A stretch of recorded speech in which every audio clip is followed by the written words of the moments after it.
'cause I've failed many times to be a perfect guy. And God knows how I failed, no matter how hard I tried. But I promise, I swear, that I'd always be there when you need me. Anytime that I can, I will hold up my hand. Please believe, not every man is a hero. Not every father's a king. But my love for you will last a lifetime. In these words that I sing, and if it takes until forever, I hope one day you'll understand. In your eyes I saw the reason to be a better man. Yeah, my world became just perfect because of you. 'Cause of you. 'Cause of you.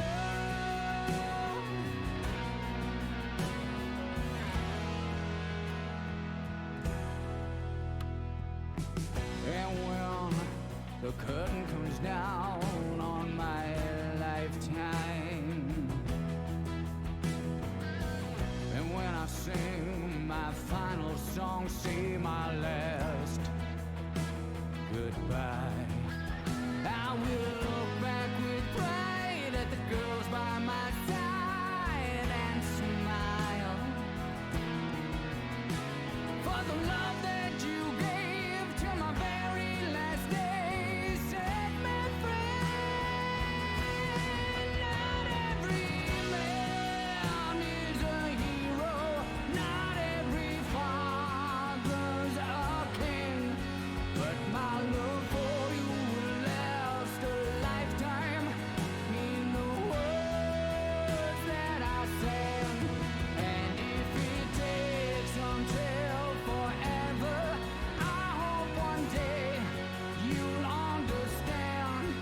In your eyes, yeah, I saw a reason to be a better man. My world became just perfect 'cause of you. 'Cause of you. 'Cause of you.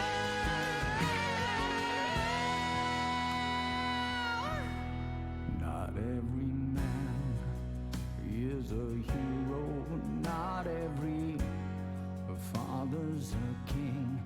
But my love for you will last a lifetime. In these words that I say, if it takes until forever, I hope one day you'll understand. In your eyes I saw the reason to be a better man. Not every man is a hero. Not every father's a king. But my love for you will last a lifetime. In these words that I sing, you made my world just perfect. You made my world just perfect. Yeah, you made my world just perfect. Thank you. Thank you.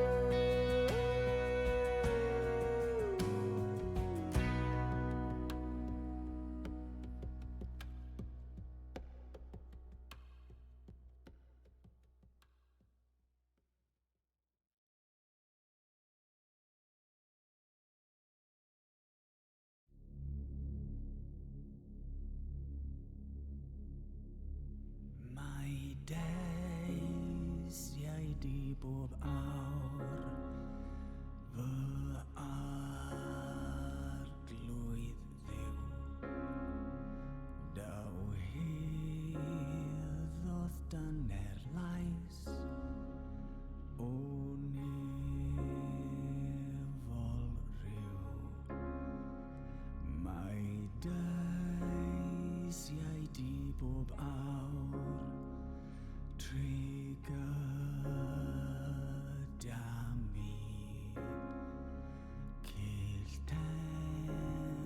Temptationau grym under mildy. My days, yea, oh my days, yea, bob out my arnav days, yea, bendith the avivang heid, what bendith the anaw.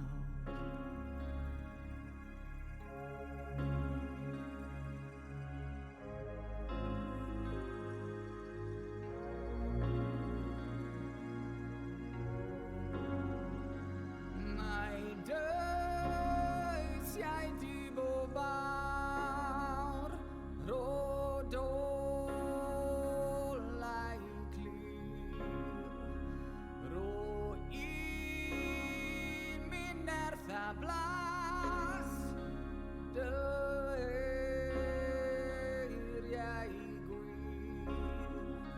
my days, yea, di bobar, sancte diavri, anye signavi wir, anaidoti.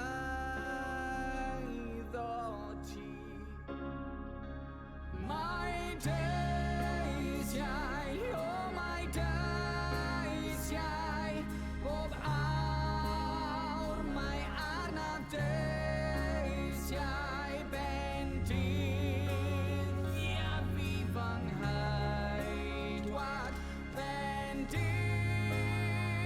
the anaw.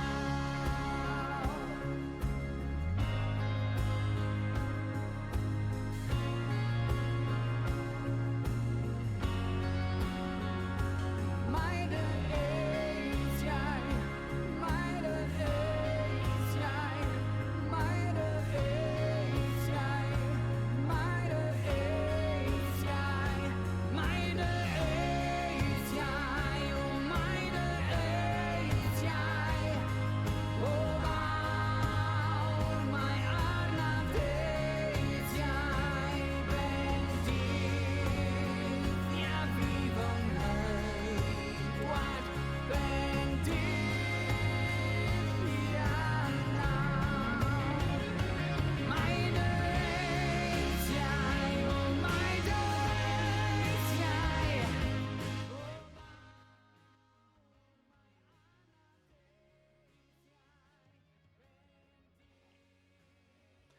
Hello and welcome back to the Welsh Esports League Rainbow Six Siege tournament. It is the grand finals. It's the last day of action. I'm very pleased to have been here for yet another very enjoyable season of Welsh Esports League entertainment. I am Golly Molu. I'm joined tonight by another friendly face, another new arrival in the Welsh scene. It is Puffo Bob. Hello. How are we doing? I'm doing fantastic. I'm a bit new to the scene. I can feel the air around me changing, but it's fantastic to be here for the final match, for the grand finale, where a lot is on the line. Seeing not only the GOATs, the greatest of all time, face off against Red Kites, which I'm excited to see. Now, I can't reference too much since I'm not familiar with the teams, but again, I'm very excited to cast alongside you, Golu. It should be a really entertaining game. And we've got an interesting matchup for you tonight. It is the GOATs, the team that we've seen be very, very proficient throughout the season. Neither of these teams have yet dropped a map on their journey to the final here. They both came top of their individual groups, GOATs from Group A and the Red Kites from Group B. They then proceeded into the semi-finals, both teams winning 2-0 against the second seed team from the other group. The GOATs taking down the Pit Ponies, we covered that on stream last week, and the Red Kites taking down the Wolfhounds as well. So both teams very well deserving of their spot here in the final, and it should be a bit interesting, right? We were talking before we came live that it could go either way, right? Obviously the GOATs, a couple of us leaning towards that way, myself included, I have to admit, right? I favour the GOATs here in this matchup. I think they've looked really, really clean throughout the season, and I'm expecting to see that coordination, that efficiency in the dying seconds of rounds that has been so predominant for them throughout the season to really carry them forwards. But the Red Kites, they have that core from the Robins roster from a season ago who were in that final against that legacy Swans team, that dynasty that we had for the first 3 seasons here in Welsh Esports League. So it was obviously, a tough team, a good core that they've been brought through from that season to this one. How does that stand up against a slightly newer arrival of the Goats with some players from last season, but a kind of revamped core? I don't know. It should be pretty interesting. But we do have our map Veto. Unfortunately, we can't show it for you on the screen. But Bob, do you want to run us through the Veto? Yes, I will just shortly through. So the first map is going to be a bit of the same old, same old. It's the German lovely map. We all love it. Some hate it, but in the end, everyone knows it. It's going to be our lovely clubhouse. Now for the second one, we're getting a bit more aggressive. We're getting a bit more into the action. It's going to be something I don't see very oftenly, and whenever I do, it's an instant 7-0 because of the aggression. It's going to be Border. It is gun haven for everyone there. It's guns or nothing. And for the decider, if of course we actually progress to it, it's going to be something that was quite common and still is going to be our lovely Oregon. It will be interesting to see how that pans out, right? Obviously, Oregon, it is going away. We are losing it to Nighthaven Labs in the map pool, so maybe this is the farewell that we are going to see from Welsh Esports League. It might come back. I'd expect it probably will return in a couple seasons' time. Probably won't be cutting the tape. Do you not think so? Oh please! Get rid of it forever. Just push it away. You're a cafe enjoyer. Yes, You're a cafe enjoyer. You can't complain. You can't complain about Oregon while proudly being a cafe Dostoevsky yes, fan. I can. That's okay. outrageous behavior. Okay, what do you enjoy, Golu? What do you enjoy? Best three. Ready for this? Best 3 maps. Nighthaven Labs #1. Okay. Valid. Skyscraper #2. Okay. Consulate #3. Bang, out the park. It's not bad, but it's missing a bit of cafe, if you ask me. No, it's not. No, it's not. It is. Cafe is the. We're not. Look, we've spent a lot of time here at Welsh Esports League just watching me, more accurately listening to me, just slandering Cafe. How dare you? We don't need any more of that this week. Not when there's greater things on the line. There's bigger prizes to be won outside a Cafe being kicked off the map pool. And we're going to be starting here on map #1 for our grand final. It's going to be Clubhouse. The Goats starting out on the attack. It's their map pick, so the Kites got the choice of side, and you're never not choosing that defense. Most definitely, as we're going into the operator ones, they're going to be starting it off with Ying. Now, again, I am going to be going a bit into the analyzation of why and how and where, but Ying, for the oversight of competitive, of course you're going to ban her. If you don't have to force that Warden, and of course, possibly even give the opportunities an option to clutch around just because a few Candelas are lying on the floor, you are definitely going to be getting rid of her. The second one being Dokkaebi, again, it's the same situation, very strong operator, very common ban, although expected a bit of Monty action with the shield meta slowly approaching and maybe being at an end, since you never know what Ubisoft is going to do to the operator. But again, Dokkaebi completely reasonable. Same goes for the Fenrir. And what's your last prediction for the Defender ban, Golu? I think we could see like a Kaid or a Tuberam. I think if both of those make it through, it puts the defense in a really good position for this game, to be completely honest, right? It gives a lot of flexibility, especially when you're looking at something like the basement site, trying to hold on to that. I almost don't want to think about what that's going to mean in terms of flexibility for the defense. But it is that Azami coming through, so I guess we start having to ask ourselves those questions. That basement site looks real comfy right about now, and to not see that come through pretty quickly will be surprising to me. But it's starting off with the bedroom and the gym. Again, another site which has become quite common. I think, again, not too surprising. Both of these two sites locking themselves as the comfort spots, and the lineup kind of reflecting that, right? And we have the mirror, that's a mainstay. Something the castle gives you the option to close down some of the windows, especially with the prominence of something like Highway. That Malusi pit coming back in. We're seeing it continuously come back week after week. And this makes a lot of sense after the recent buffs, right? You lose your ACOG, but you trade it out for a secondary shotgun and an extra Banshee? Oh, sign me up every day of the week. Sign me up. But as we're speaking of it, I'm going to go back to the operator ban just for a second. We got rid of the 7, or should I say in this situation, 4 deadly sins. But what we're leaving out is a lot of breach and anti-breach. A lot of play back and, play through. With that, I mean, We have the Thatcher open. We have the Maverick. We have the Thermite, the Ace, the Habana. We have everything up for the attackers. And on the defensive side, we still have open picks such as Cade. You mentioned the Tubarão, the Bandit, the Mute. But none of these teams are seemingly really using what they have. They're going to be going on towards a bit more ground take. We see the line, we see the Habana and Thermite. Of course, they want to go for that split breach on the side of Jacuzzi. Of course, you want to take the side of construction and maybe play around logistics. But in the end, this is not main breach focused like CC, so it's not going to be a main priority. The defenders won't be focusing on it too much. They're going to be going just with a nice mute, the mirror to help out on the bathroom side, and of course with construction as well. But overall, not much focus on the actual breaches himself, but rather wasting your time. And with that, they're starting off decently, going for some EMP impacts. We are getting a bit closer into closing into the site, and we're barely past the half 30-minute mark, or 30-second mark, my mistake, and we're already breaching a lot of utility, and at the same time, we are covering a lot of ground. Attackers have located a bomb. Already got the windows open, looking down towards the corner, but of course there's another castle barricade currently playing around that breach, meaning you can't shoot the jammer off, and Nitrocell already coming out, but it's the first kill. Billy Ray going down as they've tried to get aggressive inside a garage, a second one lining up. Sanjay also going to fall as she tries to get aggressive. Maybe you're not expecting a re-peek if you've just killed someone there, but now the Red Kites find themselves in an awkward position where they've lost two defenders quite early on. Godless able to get the pick back onto Deringo though, and that's really important for them to start stemming this bleeding. Does manage to get a bit of a refrag or a late trade, but in the end, the attackers are getting hasty and they're in sight. Thermite going through that bathroom vault, trying to get some castles through. He does have the diffuser and could be going for our lovely default gym plant. Now, as it's going down, the attackers do have quite a bit of rotations covered, and the defenders don't have enough operators to send them through. But just as I say it, that's going to be an opening kill from the castle. Gets a bit of HP, but Reverse will be there to trade it out. A 2v3 situation. We have Mute, we have Godless and the castle. They're trying to really push themselves away. They're really trying to get those 1v1s brought on, but it's just not opening up for them. The attackers Goats, they have it in their name. They're going to be taking one, making it a final standing Mute. He's on to the last couple of bullets, and he's the final one standing. He tries to go for it, gets one, but Reverse will be there to trade it out and get them their first round. Again, you're seeing what we've seen all season from the Goats, which is if you give them just a little bit too much space, they will very rapidly push on into sight. And with so much focus from the Red Kites, peeking around in garage, trying to mess around on the extension, they spotted an opening. They found the gap in bathroom. They recognized they just need to break down the castle barricade. They've got a sledge, which, you know, is not an operator you see a lot in modern Siege. Most definitely. Not an operator you see in modern Siege, right? Because it's just quite slow. Okay? It's quite slow. The hammer, not as efficient as it used to be.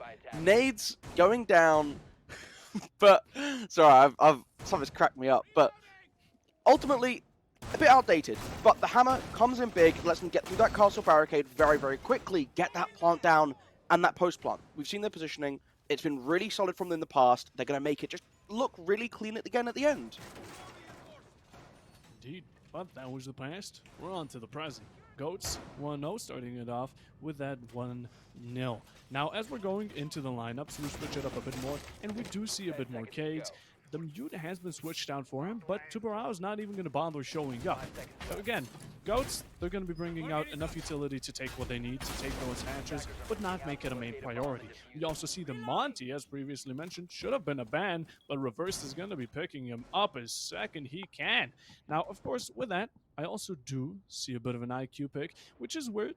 Not sure if they spotted all the characters. If they didn't, don't want to risk a Valkyrie, don't want to risk some C4s from below you, don't want to go for any type of risk, and information is always valuable, especially when it comes to the Cades. Is going to be getting pinged in the very early stages. And of course, Goats, they take things fast. They are definitely quick to their objective and also efficient at their execute. Once they actually get it down, the plan that is, that's when they really start to push back. But the only thing staggering them right now is going to be a nice opening kill from the side of Goyo. Big opening pick as well, taking down the line, because it's going to make them just a little bit more comfortable inside a bomb site. When that execute comes through, you're not going to be locked in place by the scan. Oh, a little bit of a mishap, though, on the breaching of the wall. That might be soft. No, a slight bit of reinforced panel. They'll throw another couple. Surely just get another one. There we go. Look, eats a little bit more than you would have wanted to, but at the end of the day, it's not the end of the world. You do lose Gilbert now to the Nitro Cell, so that's some vert being made by those breaching charges. Down and out for the count. What do you want to do here now? You no longer have access to the IQ, but there's nothing too valuable to find out. Obviously, those Electro Claws are going to be a bit of a pain for you going forward, especially because you don't have any EMPs. So you're going to have to give up this Moto Hatch and try and find an alternative way to get down into the bomb site. That fire already going off into the dirt, forcing reversed on that Monty back, just means that the Goats have to slow down a little bit here. Most definitely. I mean, they started off quite aggressively, getting themselves 2 picks. They also have a Doc if anyone actually manages to lose a bit of HP in some unnecessary aggression. But in the end, they got the 2 opening picks. They got very strong ones, and that line gonna be not there to kind of deny any type of movement or rotation from Red Kite. So it's going to make it a bit harder for the Monty to actually push in to get some sort of ground, and for him to actually get anywhere, because that's going to be a nice kill from Schlab. The Cade getting a nice head pick. In the meanwhile, leaving Bonk and Duringo in a 2v5 situation. Quite a steady one at that. Duringo taking a minor amount of HP. He is going to be spotted. A lot of information is going to be brought out just from clearing utility, just like getting the hatches. Barbed wire again being quite a nuisance. And the fire from the Goyo is going to be stopping them in their tracks this very instant, as they were trying to really push down, but just runs through, hoping he can make something appear out of nothing. And the same happens with the Habana Bonk. You're really trying to walk into the wrong fire, and some fire is already being shot at him, as Billy will be there to finish the job and get them the first round. Again, very solidly held from the defense, right? That aggressive kill, bit of pressure early in the attack, it forced them to slow down, and we didn't see the Goats get to set themselves up when they've been successful attacking basement sites, specifically this basement site on Clubhouse that we've seen a couple times now, because they've been fortunate enough to get to play this map a decent bit. That's what happens when you're very comfortable on these baseline maps that both teams want to play. But what do you do now? You have to find a way to try and break that. I mean, look, great job at containing the Monty, right? It got left through Baron phase. You mentioned it yourself. It was going to get brought out at some point because it's a very strong operator at the moment. The game plan was very clear. We'll use the Goyo to slow it down. We'll put pressure on Dirt Door, make sure that we have people watching it at all times. And with those picks going in their favor, that Monty becomes a less threatening tool because you can't set the players up to support it. Pressure starts coming up towards Kitchen. You can't play around the hatch. Monty's forced to get aggressive, and everything else from there just starts to slip through the fingers of the Goats, and the Red Kites collect their first win. We're 2 rounds in. It's 1 round apiece, and we're re-attempting Bedroom and Gym again now. Still a little bit of presence over by the garage, and I think for me this is the concerning factor here. We saw how quickly the Goats pushed very effectively into sight. That was where their focus is. If you overinvest too much on this roam, you're going to find it being very useless when it comes to that post plant.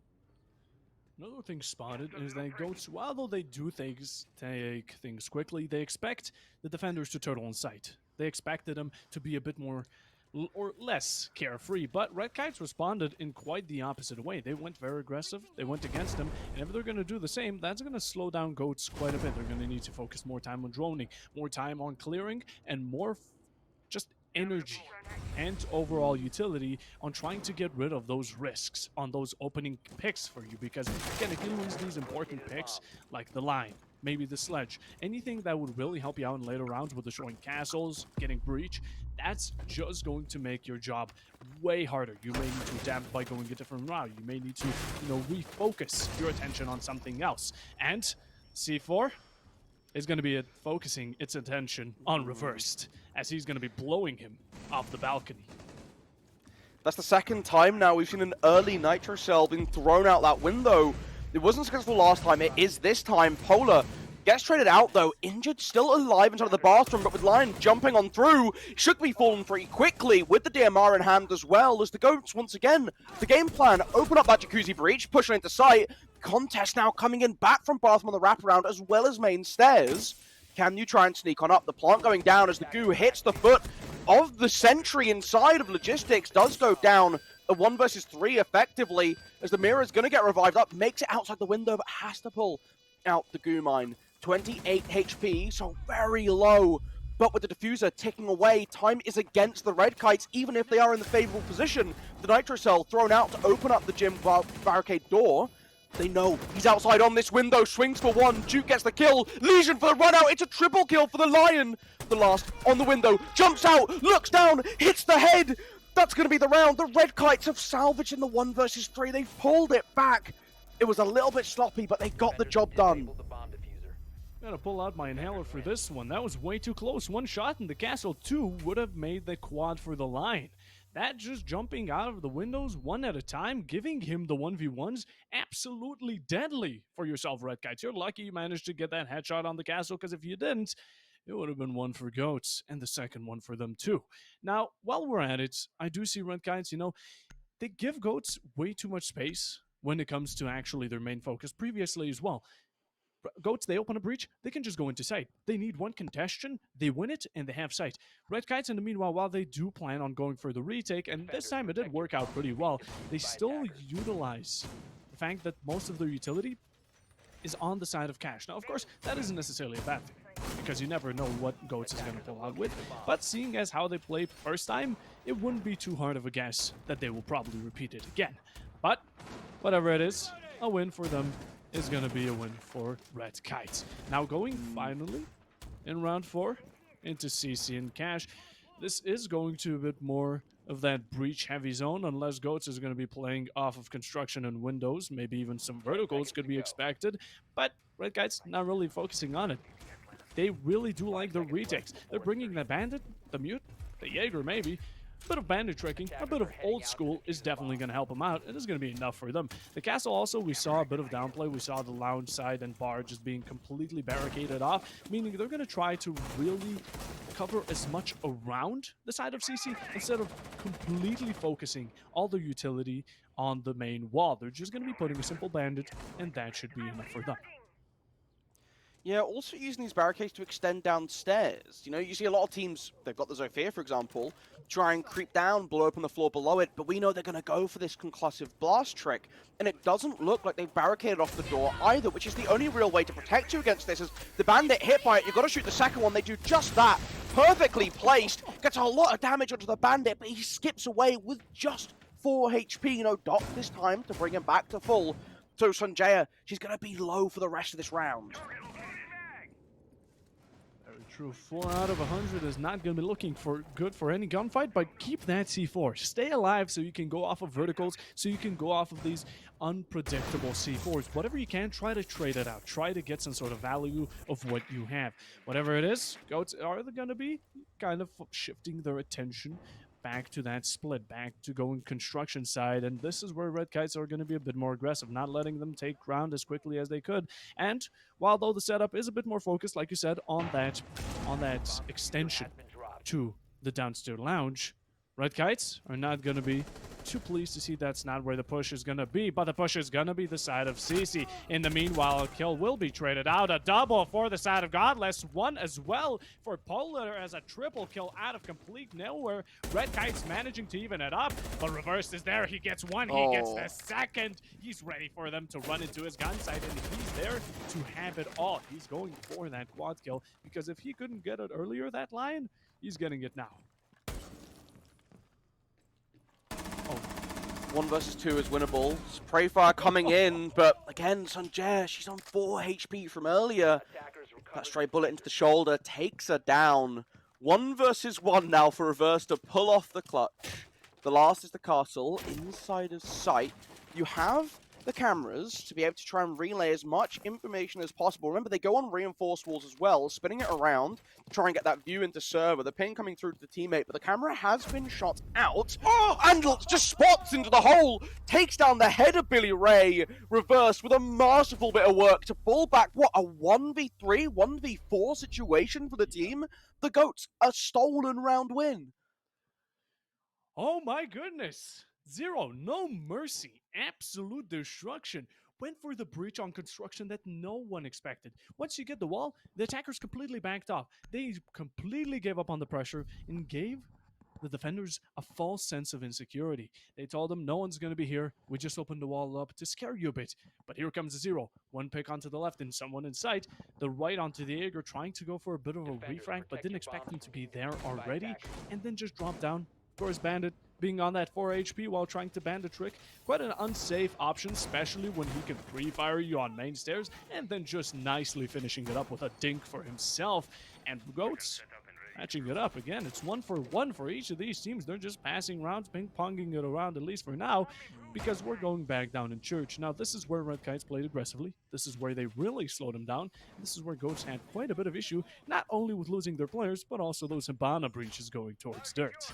But, of course, a bit of a change of operators is being picked around, and I'm seeing one Russian fella that can really deal a lot of explosive damage. It's interesting seeing the change up from the Goats. Obviously, last time it was the Ram that they had to rip open a lot of the floor. This time, it is the Fuse, relying instead of the Hibana on hard breach charges in the pocket of both the Fuse and the Buck. So they've still got the tools, they've just spread them out a little differently. Sledge bringing the impact EMPs as well to make sure that they have a way to get past the Kaid. No Tube Ram coming through, which would be your most direct way to guarantee these hatches stay closed in tandem with it. Ooh, but come off the cameras just as the Solids was looking to try and get aggressive. The wall ripped open and reversed, ready on the rappel angle. Gets the required kill, burst straight away onto Solace. Very efficient clear from the Goats here. Putting that Deimos in tandem with the wall clear from CC. Really, really nice to see. Absolutely fantastic. Using the timing, you know, the missed wall bangs from the side of Billy here are going to be getting a bit of a reshot. Wasting his capacity on that ammo is not going to be looking too good because he's going to be getting taken out early. It's going to be the Solus. Also a very good late game counter.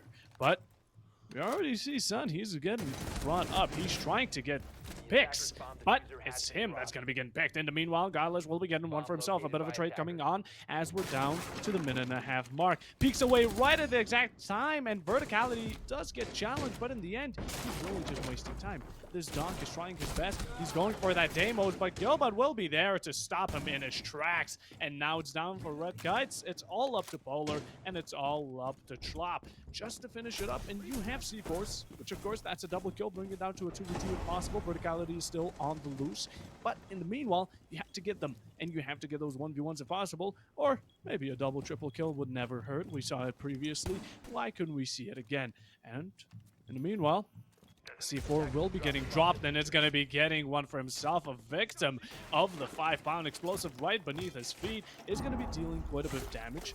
But the fuses are starting to slowly come out, and this is where Goats are really going to kind of corner Red Kites into the enemy lines. Kitchen hatch open now. Dirt's still closed, and there's a Goyo on the door as well. So when they want to try and break it down, if anyone pushes for that off angle, not really going to get that access point. Now there's only 30 seconds on the round, and it lasts for 20.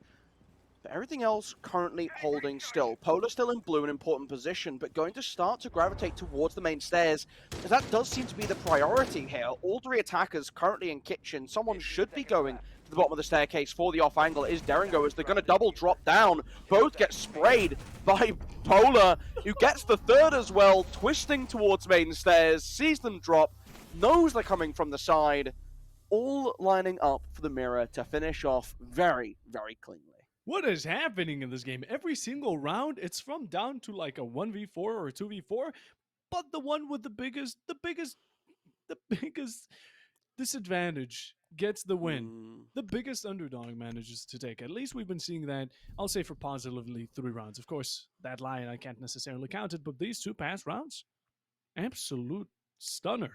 I mean, belly flopping from the hatch directly into enemy lines of sight. Not the greatest Certainly idea. A choice. Certainly, it really shows the level of competition that's going on. A bit of a leave will be getting passed on, so gonna wait for the decision. All right, there's gonna be a rehose, lads and gents. Gonna be going back into the lobby, and in the meanwhile, I mean, 2 to 3, these teams are just passing it. I mean, each takes 1 round. It's just falling across, and with that, I mean, not much has happened, but a lot has happened at the same time. The rounds are very similar. Yeah, it's been very interesting watching, and I can't quite place why we just keep seeing teams go back and forth. I mean, clutches are just a common occurrence here, apparently. It's Yeah, really nice that these two teams have that back and forth nature, and I think what's great to see is that both teams are on an individual level across all 10 players in the server have been showing that they're capable of taking it against each other, and that's great to see because we've had a couple games where like you have one or two players who are just looking that much tidier than everyone else, that much more, just a little bit more comfortable taking gunfights. That confidence shines through, and they start to dominate a lobby. I mean, what was it we saw? Was it Reverse last week went 34-4? I think it was, or what? something stupid like this. Yeah, Reverse was on an absolute storm last week. I think it might have been a 14-1 semi-final they won. Looked absolutely phenomenal, and it's not to take anything away from the Pit Ponies who they played last week, who also had moments where they tried to shine through and have had it earlier on in the season. But it's nice to see in the final we're getting that back and forth action between them. I I do have to question how we're seeing these teams let that happen. What the decision making process is, and a point where what Reversed was in a 1v4, Yeah, Puffo, right? He's yeah, in a 1v4. I'll accept that the first two kills happen, right? Like, you open up a breach, you catch one off, you get a really nice flick onto the second. But we got to be playing it a little bit tighter in that 1 versus 2. The 1v3, even, right? For Duke outside on the Lion, that could have been a round win because Mira jumps out, then the Legion jumps out, and then they give him a full bit breathing time before the castle goes out as well. And it's like, God, he's on 28 HP. Let's just move together, boys. Let's just go out 2 windows while the third's defusing. You can't look 2 ways at once in a video game. I mean, maybe some, but not in Siege. Let's just yeah. play to those advantages. Let's get to take 2, 3, 4, 5 seconds. Breathing room. Inhale. Exhale. Talk to your teammates. Turn to your left. Say, hey, do you want to go on the count of 3? I'd love to go on the count of 3. That sounds fantastic. Thank you very much. I'll do the countdown. I'll count down from 3. Okay, go ahead. 3, 2, 1. Bang. Out the window. Quick kill. Go back in. Finish off the round. Sweep it up. Look, just that little bit of extra time that you give yourself to work as a unit is going to be really, really valuable. And whichever team takes that time to figure that out sooner in this final is going to be the team that pushes it over the edge. Because that's the only separation in these rounds. It's literally just whichever team has 2 people looking the same way, or you get a real big clutch. Yeah, I mean, at the same time, you don't want to stay too close. Previous round, we had 2 people synchronized in the belly flop. You could Sure. not have been closer. But of course, yeah, the point is basically in the end, you don't want to put out 1v1s. You really want to hold those cross angles. Yeah. And in the Look, end, just being completely stuck still or being too far apart, you gotta make a middle line. You gotta make a bit of a in between, and it's not that hard. Of course, in the 1v4, you said it. First 2 kills reasonable. I'll say the third one maybe as well. Although the bandit, of course, the second it happened, run to your teammate. Go to him. Of course, he didn't have where the 0 was, but 4 HP, you really can't go into a gunfight too well in it. But he was on main stairs, had the info, tried to run away. In the end, it didn't work out. But even when it's the 1v3, the Jaeger should not just run directly into construction. Of course, the refrag thought A for effort. But in the end, if you're just going to be giving them picks, at least try to let your teammates refrag you instead of you refragging and failing. That's basically kind of what has been allowing teams to get away in these 1v4, 2v4 situations. But in the end, yeah, I mean, 2 out of 3. We're going into the last round before the half round or the half match split. And if it's going to be the 3, it's really going to prove this yin-yang composition. It's really going to get around to the kind of symmetry, or should I say rivalry, these 2 teams have. Attackers are moving out to locate a bomb and All right, defuse it. another hold. Upstairs we go again. Red Kites should be able to close it out, I think. I think this is, again, we saw them last time. They had that sort of lock onto it. The big distinction here is obviously you've got the bandit coming back again. or I say Bandit coming in instead of that Mute, no Castle, so they're not playing for a trick necessarily. In fact, currently no denial over to that main breach, so that is going to make life a little bit easier for the Goats. And again, we've seen what they want to do when they move pretty swiftly throughout the rest of the map. A bomb has been located. Spying out that contestation early though, it looks like this time the Goats are going to play around for a little bit of a full clear. I like the double placement, the hard breach charge, and the X-Kairos. That gets the wall open up. There's no way you're going to get the timing to deal with both of those. So that's a corner of the wall opened on. You have to prioritize the left-hand side as the Bandit, so it's great to see Sanjay do that. It denies the long angle towards the bottom of that window. They'll use another set of X-Kairos now to try and open that up. But it would be... You know, it would be bad of me not to mention the fact that Deringo has now dropped out again, so that opening pick technically going over to Red Kites. No one has called mine in all chat, though, so currently that's a kill left floating. Kill left floating, good. Of course, it's going to be a pick for Ubisoft servers, but in the meanwhile, Billy's going to be having quite a bit of trouble with his HP, of course. Hopefully, Godless will be there to stim him up in a second, and of course, Boulder having the exact same issue. A double trouble for the side of Red Kites right now when it comes to HP, and you have the problem. You have the perfect solution. That's going to be your Doc, but will he be able to get there in time? Will he be able to stim you up, and will he get the angle? And in the meanwhile, again, Red Kites, you have a player left, a player above the enemy team, and you should really utilize that.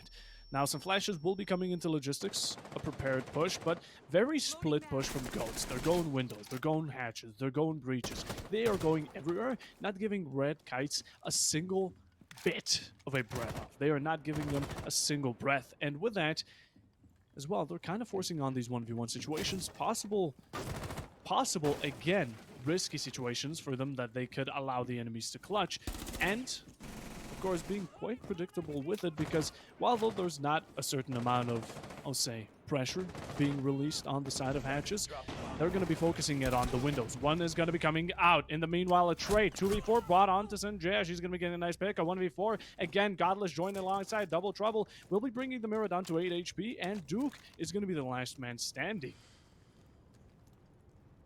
This is where you kind of twiddle your thumbs a little bit, isn't it? It's like, team, we kind of all 15 died seconds there. to go. That was not very cash money. Against the game plan. 10 seconds remaining. Oh, look, Sentry's looking right at the camera. That's pretty cool. 5 seconds Not- remaining. Not that Sentry knows that this is the angle we're going for, but you know, give us a twirl. Oh, good round though. Good defensive hold for the Red Kites. It was a bit unfortunate on that run out, obviously, to not get the final resolution that you'd been searching for, I guess we'll put it, right? With the jump, you see two lining up, but get gunned down pretty swiftly. But otherwise, a really good job from Red Kites managing that early aggression. Again, a much better job at playing a little bit tighter around the bomb site itself. They open up breach, they start to try and take away a mirror window, and that's when you get aggressive on them and try and catch them off guard. And it worked out really nicely for them. And you come up this half time, right? The first round, a bit of a slip up. The second time they lost a defensive round, it was that cash CC. Again, a little bit of a mistake from a 1v4. Arguably could have been quite a good win if they hadn't gotten caught off. But, you know, good individual performance from Reserve to really push that round home. So it's a bit of an edge case scenario. I think you'll agree with me on that one. You know, we discussed it kind of fully in the last break. So I think at the end of this, a 4-2 half split, pretty generous. I think you can come away from that as the Red Kites and feel pretty good about that. Some good moments coming in from the Goats as well. Very fair half to sort of represent the first half of this game. Yeah, most definitely. But in the end, Goats had to disconnect, and we're going on to the second half. Or maybe if we go into overtime, that wouldn't last too long. But in the end, it's 2-4. You mentioned it, and we see it up on the top. And Red Kites now going into attack. It really depends in the end who's going to be breaking or stumbling under the pressure. But That's true. for now, I'm going to say Red Kites are doing a good job. They've done well. Their retakes have been definitely memorable. And Goats are now on the defensive. Let's see what they're going to be able to pull off. We are seeing a bit more of explosive action again. Goats were the ones to bring out the fuse. Now they're going to be getting that red on as well with the Capcan. An interesting pick, and I'm loving to see the Valkyrie. Everyone loves a good old Valkyrie. The C4s from below, the information she gives, absolutely fantastic. And Red Kites aren't going to be bringing much to specifically counter, and just as I said, I spot that IQ, and that could be the bane of their strategy. But in the meanwhile, not too much breach. Not too much to focus on the breach, but a lot of verticality. We see the Rhyme, we see the Ash. And of course, haven't seen a good Yana, in quite a bit personally. Yeah, she's taken a bit of a backseat. You know, unfortunately for Yana, she lost flashbangs, which really hurt her ability to play as an entry. You've got the Valkyrie locked down here. The question is, can you collapse? Holding the angle, you either need to pre-fire here as the Valk to escape, but I mean, for the time being, just sitting and waiting, absorbing the clock. We should see Godless try and come down to support, but again, they've got the Goyo at the top of red stairs, and working together, they do limit the ability to re-aggress. Going now into Garage, he gets the kill onto Godless. You're now afraid of a second point of contact, Diana. Crouch height now, swings on out, but loses the gunfight to Derengo, and they've stopped covering the window. You look away for a split second, and everything just falls apart. 2 kills go down. Derengo escapes, just 16 HP. Siege timing at its finest, what can we say? But in the meanwhile, although they are trading time and, of course, time and place, should I say, room for players, it's going to be a nice opening kill for Red Kites. It's going to be a double one of that, but Gilbert perfectly placed.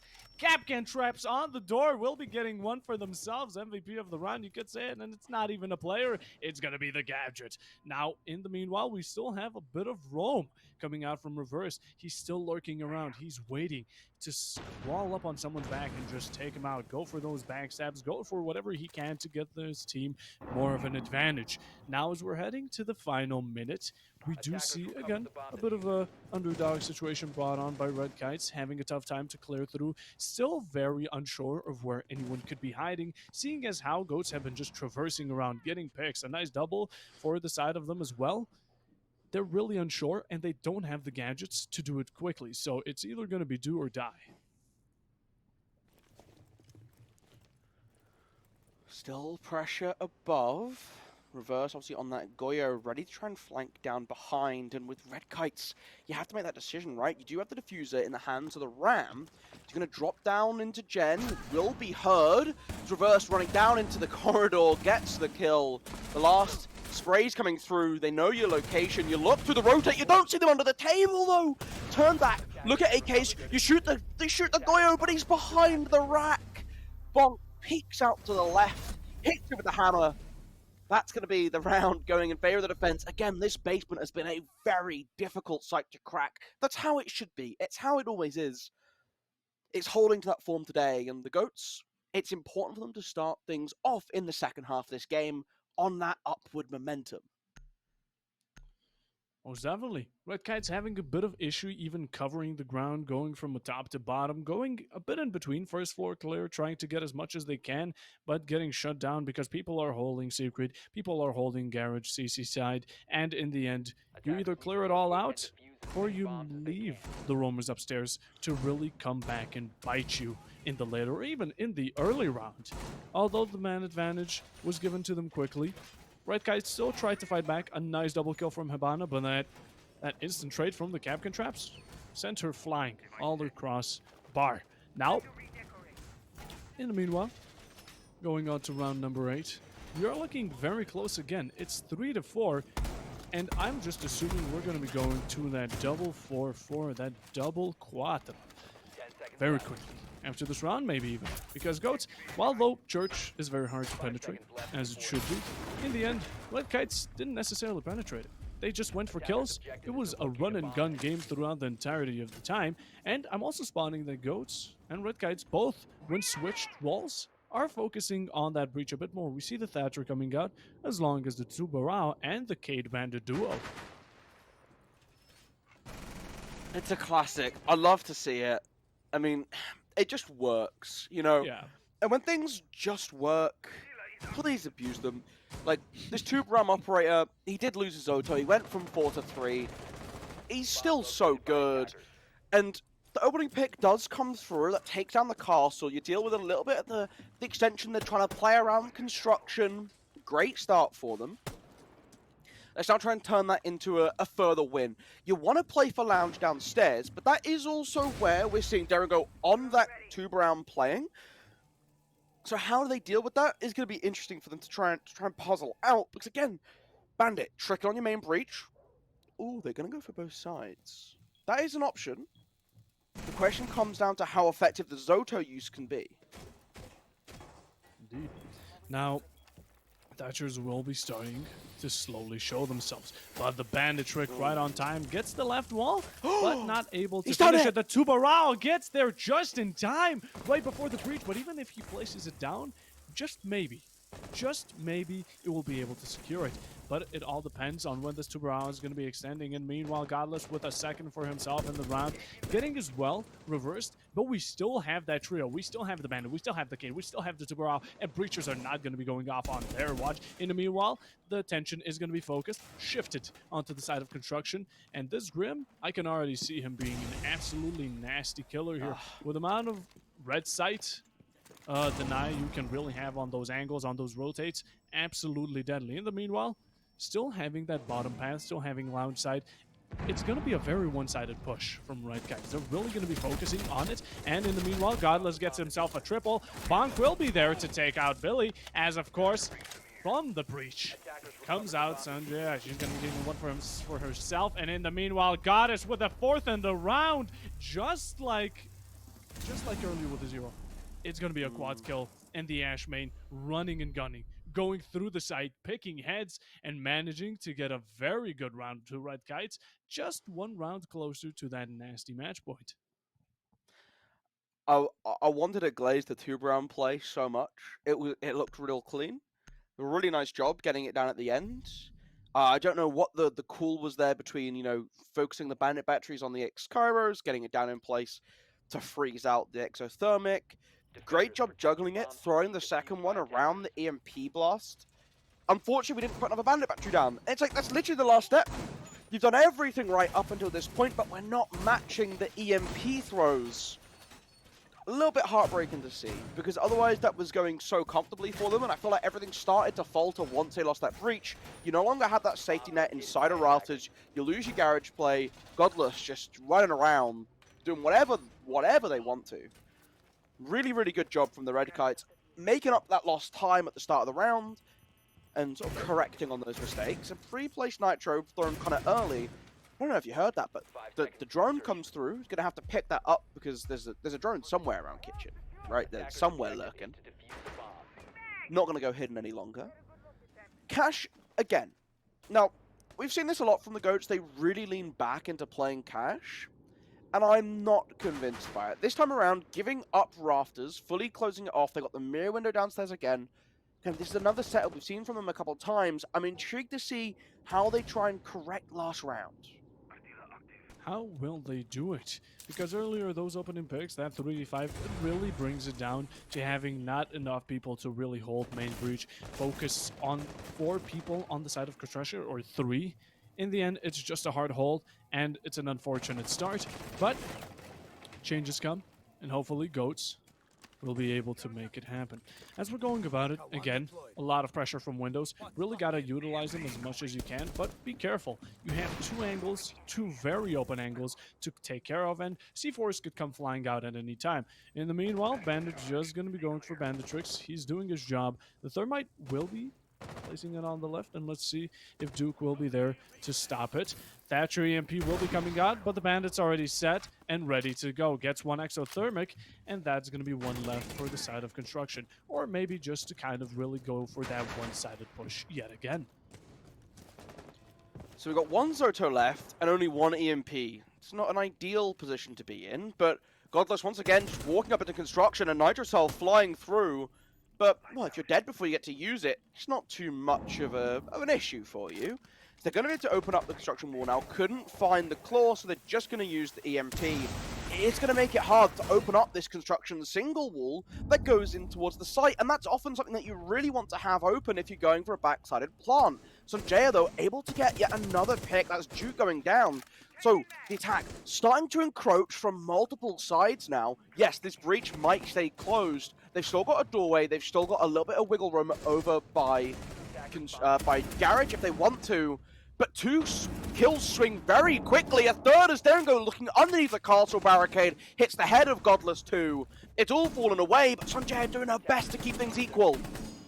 things equal, but that's not what her HP is speaking of right now. We see the Ringo getting a C4 from below. In the meanwhile, Polar will be trading it off to Gilbert, and now it's down to the 1v1. Ringo, you have had an absolutely fantastic start, and you don't have that C4, but you have the DMR, and you have Dream. Safely set for Polar. While going for it, he gets the perfect angle, he gets the ping, and he's going to be executing it off of it perfectly, just denying the plant in the last few seconds. The Thermite thought he was safe, going for the plant just to kind of be safe from C4s, be safe from anything right below him, but going a bit more diagonally is going to be revealing you dearly, and tried to run away, but in the end, it didn't matter. The DMR is strong enough to penetrate the walls or even ceiling, the floor, you name it, in matters of seconds. And with that, Goats managed to pick it up for themselves. And again, that 1 round difference really has been kind of just lurking around this entire match for the whole time, because it's either been ping pongs or it's been the 1 round difference. And as we're going down into church, this is where the Ghosts really put their name out there, really put that greatest of all time. Definitely had a great start and a great finish. But it was the roam that was the problem. So what is Red Kite's going to do? I see that Jackal, and he's ready for some frags, Golu. Yeah, it's a good approach, right? If you're having issues getting to the bomb site, it's a great operator to try and help you out. Gilbert, once again, rocking out the cap can, so you'd be hoping they'll not walk into those. I heard walking into them is quite detrimental to your HP bar, Puffo. I don't know if you knew that, but it's a pro tip right there. Okay. Something that the pro players try and hide from you. But again, full sweep, making sure you do it patiently, it's going to be very important. We're seeing the fuse rocked out again. Again, we saw this from the Goats when they were attacking. I want to say it was reversed, but I could be wrong, who played it for a round. The Ram as well, so nothing too unusual in the lineup coming through. I also quite like seeing the Sentry. Again, we're seeing that flexibility in secondary utility. As Billy Ray on that Deimos immediately running up to the top floor, we can see the silhouettes of a couple defenders lurking around as Gilbert peeking over to the window. I was about to say for some trouble, but takes down Billy Ray with relative ease. Relative ease, and that's going to be 1 roam denial. The only one, since that Jackal will be traded off, and it's going to be leaving Goats with a lot more flexibility. No. Another one coming out, but the Finka boost will be helping it up, but reversed, managing to just hit a few of the last bullets in his pistol, and will be getting one for himself. A double for Gilbert, that's going to be the third for Goat. Now, in the meanwhile, a nice shot coming out from Bonk, bonking the Mana over the head, and leaving Schlop in the last man. The last one to give it his all. No hatches, no nothing, no info. Tries to go for the wallbang, exposes himself, and the Goyo even there just to block him out, just to try to deny him from pushing and rushing in. Now, the Finka boost was definitely close. But in the end, this is looking like a flawless. It's 5-1. Goats, they're thirsty. They want one. And Gilbert, he's going to be the one to do it. A down teammate, standing over his corpse, really just trying to go for those long shots, and will be connecting them perfectly, dot from dot to dot. And we're 5-5. We're back to even. Like this never, like any type of round difference never actually happened in the first place.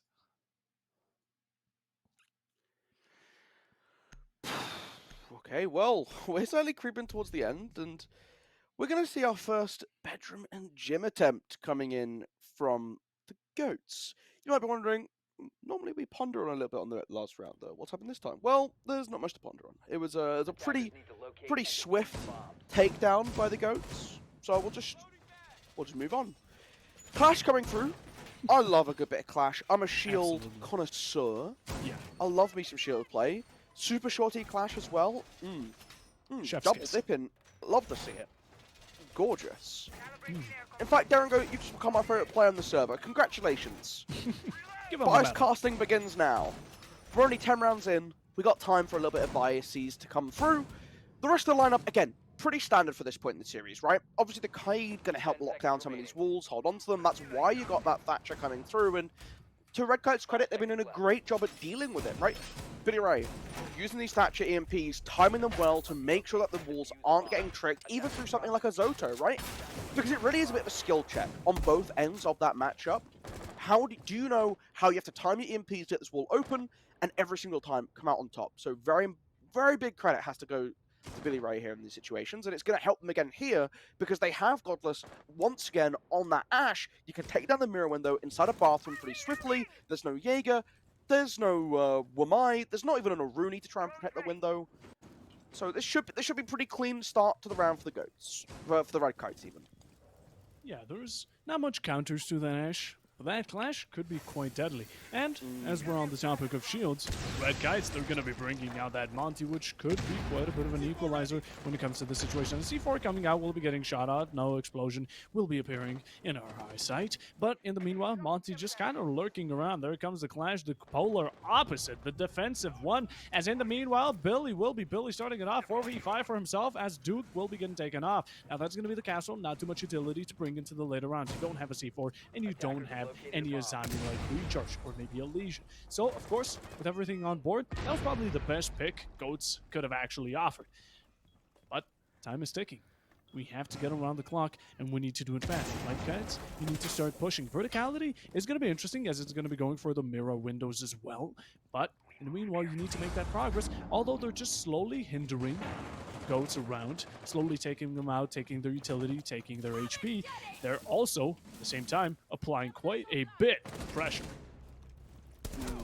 Close on the breach, do trade it out, but well reversed, gets on the board, gives them that freedom to start to push in towards bathroom, especially with the Monty taking point up the staircase. Clash exposing her back, but not going down. That's an uncharacteristic mistake from Billy Ray, who's now being swung by a pistol from Gilbert. No. Look out to your right, you see the backside of the attack. You take him down, reversed, fallen to the Monty. The Clash puts the shield out, puts it away again. You get shot in the side because you've lost track of Polar. A 1 versus 2. Gilbert on 1 HP, trying to use the shotgun to get the damage done. No Gumine's in the way to protect. Has to try and find a way to retake in a 1 versus 2 with a Monty still up to stave off match point. That's Thermite already outside the window, going for the run out, but the pre-fire, it's read into. Polar takes him down. The round goes over to the Red Kites, who put themselves at match point. They are 1 round away from stealing the first map in this grand final. Either of these teams, whoever loses here, this will be their first map lost all season long. The Red Kites will be pushing to hold on to the flawless season for as long as they can. While the Red Kites, they don't have as much on the line as Goats.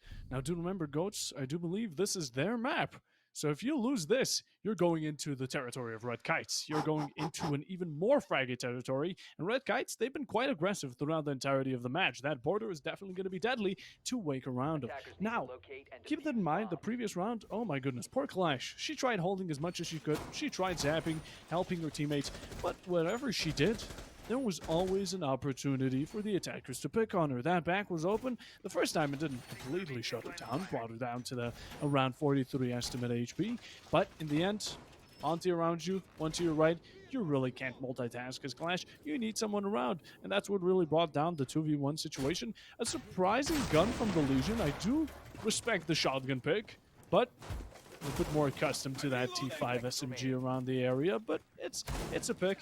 Whatever gets the rotates done, whatever really fits you, and whatever really suits the situation. But we're going back to CC and Cash. We're going back to the main Breach Mayhem. And with that, we're not seeing the 2 morale this time around, which is going to be an interesting pick, but I'm assuming the Rafters are going to be a bit more contested as we have the Capital on board. We do have, of course, a bit more breachers. The Ace could be going for some garage opens just to kind of deny any type of rotation. That garage window could be deadly. But in the end, it's really down to those angles. How many can you deny with Red Kites, and how many can you keep as Goats? Nutugram this time for the breach, so a little bit more pressure coming onto Bonk to hold it down by himself. Again, this waiting position for the Red Kites as they're playing outside on the windows, waiting for the opportunity to jump on in. The fire coming through to protect and play for the breach. The drone hole being watched, the damage coming in. Sanjaya laying down a claymore on the drone hole to take down Bonk before he can crawl away to the safety of his Kaid teammate at the top of Red Stairs. Fantastic work from the Red Kites, a set-piece play to net yourself the opener, to give yourself the advantage when you're already on match point. Webbing through the competition, they've gained quite a lot. but they still need more to really advance toward that side. We see Gilbert, he started it off, and he's going to be continuing towards that lounge side. He's going to be protecting and standing his ground. In the meanwhile, Durango will be joining alongside, getting polar, but an almost refrag coming out from the Ash, putting her on 19 HP. In the meanwhile, Durango going to be simming himself up. A bit of support from the Jaeger. A crossfire could be held, and a strong one of that. The smokes will be coming out, but I don't think they're going to be enough to stop Gilbert. An aggressive play, the second shots are fired onto the side of Rafters, could appear out of nowhere. And it really depends on how long that smoke is going to last you, because with it, if you don't manage to execute anything off of it, you're just going to be wasting time. And it's quite essential in this position. The Fuser is on the floor, goes for the pickup. We have it back up. But we have a 3v4. I'm sorry, Sanjay. A 3v3 brought upon us, as she's going to be getting Duke in the meanwhile. But that Doc taking some heavy damage. Pulls out the stim pistol. We see the icon back up to 145. Even a 20 HP boost in the meanwhile. Thatcher going down. It's a 2 versus 2. Health advantage swaying over to the defense because of that. The Doc, who's been keeping everyone at relatively high HP. Billy Ray at 19. Sanjaya picked up at 20. Immediately goes down, but they make a way to trade it out. 2 versus 1 in favor of the attack. Red Kite's planting the diffuser. The Nitro Cell still available, but it's on a pre-placed position and been shot out when trying to get it down. Snuck deeper into sight now. The Capital planting on the table. You got to watch the rotation. You're watching at the top of Red Stairs. The Red Kites take map number 1. They close it out. It was a bit of a back and forth in that final round, despite how one-sided that opening was. Again, really, really well worked at the start. Hard fought back by the Goats. I think that sums up the map as a whole. Both these teams fighting tooth and nail for every little advantage they can possibly get their grubby little hands on. Very close, just managing to catch it by the skin of their teeth. It's going to be a round for the side of Red Kites. And with that, it's not even going to be their map. Clubhouse was supposed to go to Goats, but now we're going to be going on to Border, of course, after a bit of a break. That's going to be announced in a second or so. But that was a fantastic match. Very close. Both teams, a lot of retakes and a lot of not needed given opportunities when it was an underdog situation. But in the end, a win's a win. And the first map is going to be going to Red Kites. A very good one of that. Performance was, of course, out there. And even when in a 3-4 situation, they managed to bring it back. They managed to get that side. They managed to waste all utility. Even with the time waste they had upon them, they just pushed through. They got through that block, and they managed to do a bit of a punish in the end. 2v1, a very hard situation for the Mirror, but in the end, they won it. They got it. And Golo was an absolutely fantastic map. But I do believe we have to go to a 5-10 minute break. Let everyone get a bit of a breather. Yeah, we will be back very shortly. Map number 2, right on the corner.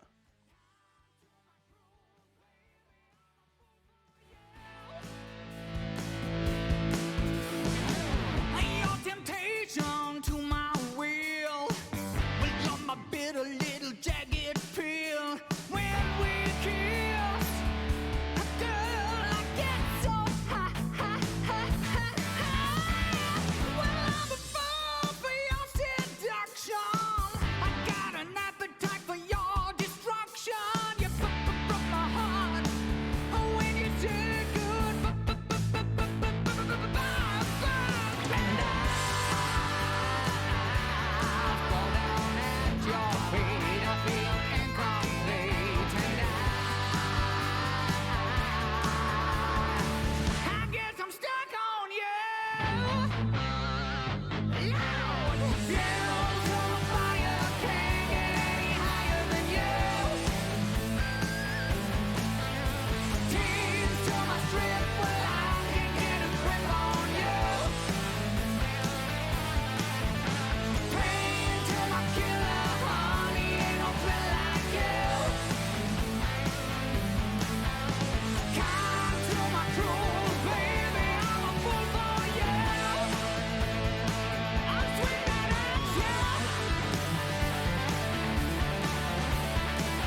Welcome back to Welsh Esports League Grand Final for the Rainbow Six Siege 5th season. Technically the 4th season of Rainbow Six, 5th season of Welsh Esports League.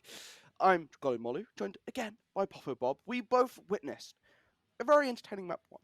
12 rounds to split the two teams. Red Kites taking away Clubhouse. 7-5, but it was the GOAT's map pick. Now, look, Clubhouse is a well-known map. It's often considered to be a shared map a lot of the time, right? It's no one's real advantage as you get to pick into it. You know you're going to it. You're probably prepped a little bit more actively for it. But both teams are going to be very ready to play it out. So, being able to steal that away, you get to go into our second map, which is going to be Border. But before we jump too far forwards, do you have any summarizing thoughts for our first map this evening? I mean, definitely teams are close. They also tend to give each other unfavorable situations to make it a bit more favorable for the underdog. Has happened every now and then, but in the end, I would say that they're decently close. But Red Kites do give me a bit of a scent. I smell a bit more aggression from them. That aroma is definitely coming in, and I also have a feeling that they picked Border for a reason. Definitely have something around the corner, just lurking. That trump card in the back pocket is definitely hiding. So I'm hoping to see everything come out. But in the end, who knows? Teams are close. Have been previous match. Could be this match. Who knows? And I'm ready for it. I'm all hype. I'm excited. It's interesting because I came in this morning. I say this morning, an hour ago before map one, Okay. and I was saying like, I think the GOATs have looked really, really fundamentally solid this season. I think I favour them in this matchup, and they've lost map one. You're going into Border, but Border is still a map that, for some reason, this is completely gone. Border is still a map that is very, very comfortable for the GOATs. We've seen them play a couple times this season, so. Again, I'm expecting another very close engagement between these two teams. How you split the difference between them, I'm not too sure, but getting that favourable side selection, maybe that's relevant. Obviously, 12 rounds in our last map, so in theory, that side select ends up not really counting for anything, right? They got to play the same 6 rounds on both attack and defense, and the Red Kites came out on top. What happens now that we get to brawl it out on a, like you mentioned, much fraggier, much smaller, much more high-octane map in Border? The bans are going to start off, and I'm expecting something pretty similar. That Dokkaebi coming through first to start things off kind of confirms my suspicions a little bit. Most definitely. The Dokkaebi alongside with the Ying is going to be a repetition. It's going to be happening yet again. The attacks are going to be the same, but for the defensive, I'm not expecting it. I'm going to say the Fenrir is still going to be around, but for the second ban, I would go for a bit of Valkyrie. Valkyrie does tend to have a bit of her ups and downs, but mostly ups on this map, on most maps, to be honest. But this map specifically, with the amount of quick aggression that comes left and right, you really have to have that intel. And if a player is down and he's able to consistently give it to you because Valkyrie intel on top, of course, she's going to be quite a strong opponent. Now, a bit less, of course, as the final attacker comes out, is going to be also a Mirror, which, again, not too far apart from the reasonable ban. She's going to be completely fine with the amount of angles and the amount of opportunities you really have with Mira, and with the amount of denial you have with her.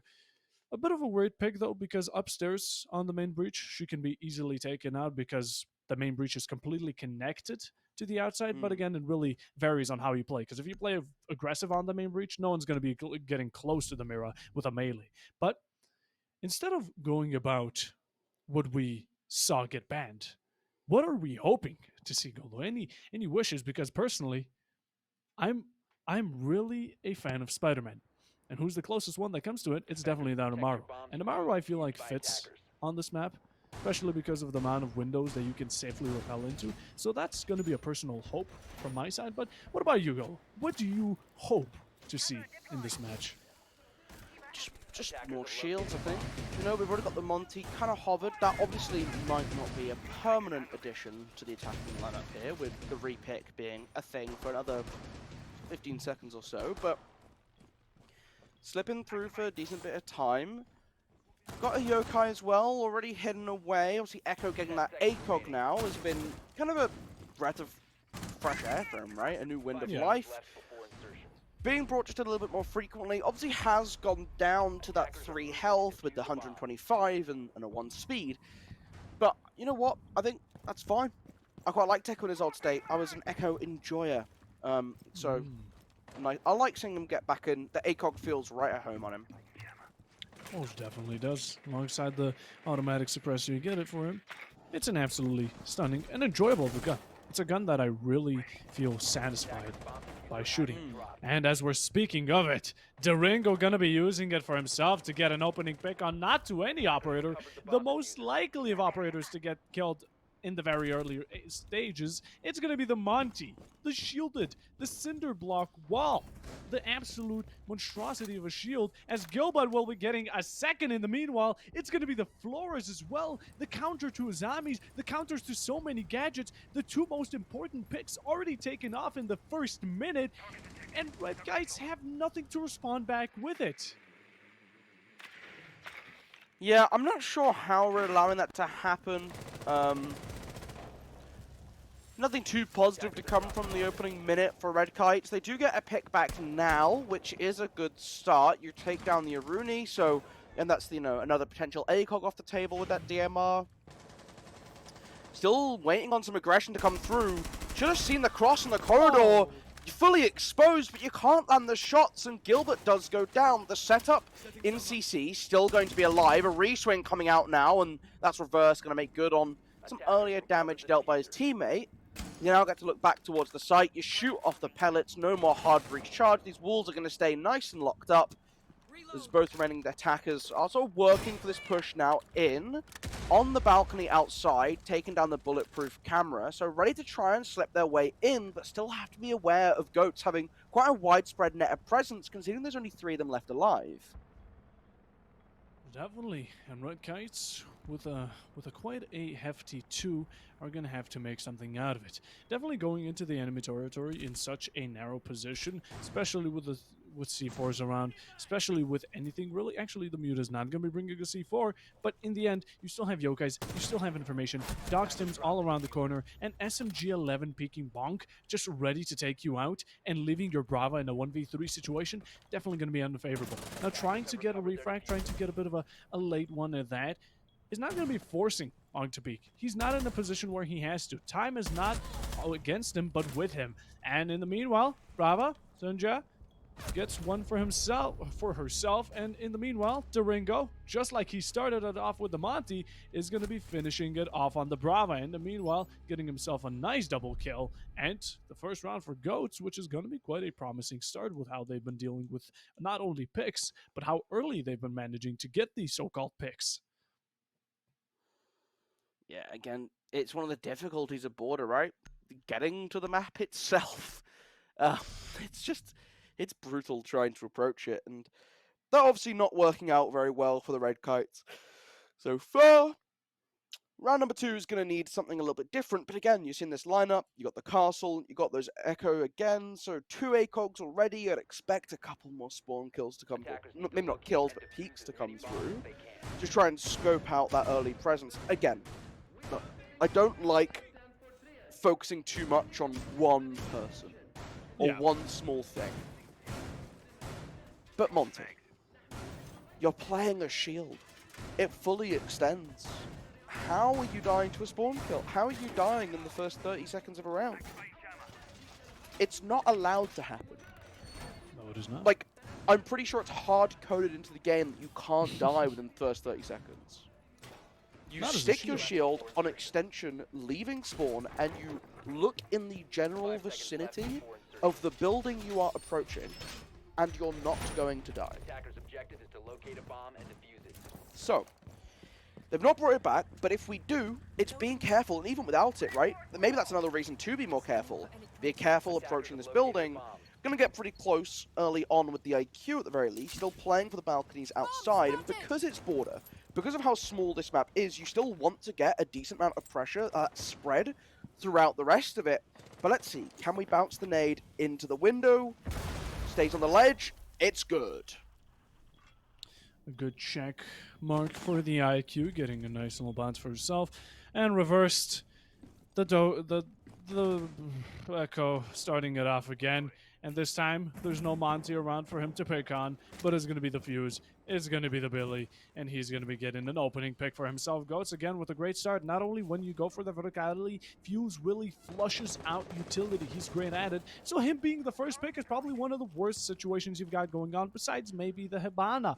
But in the meanwhile, he's still possibly just lurking, giving you that false ghost pressure all around the map while he's already backed off. You're looking for him, but you're looking for nothing in the very end. He's in workshop, he's in the side of ventilation, and he's safe and sound. Legions upstairs, pre-placed, not going to be too accustomed to the side of Red Guys. They're definitely not going to be expecting it, but Goats not really caring much about sight.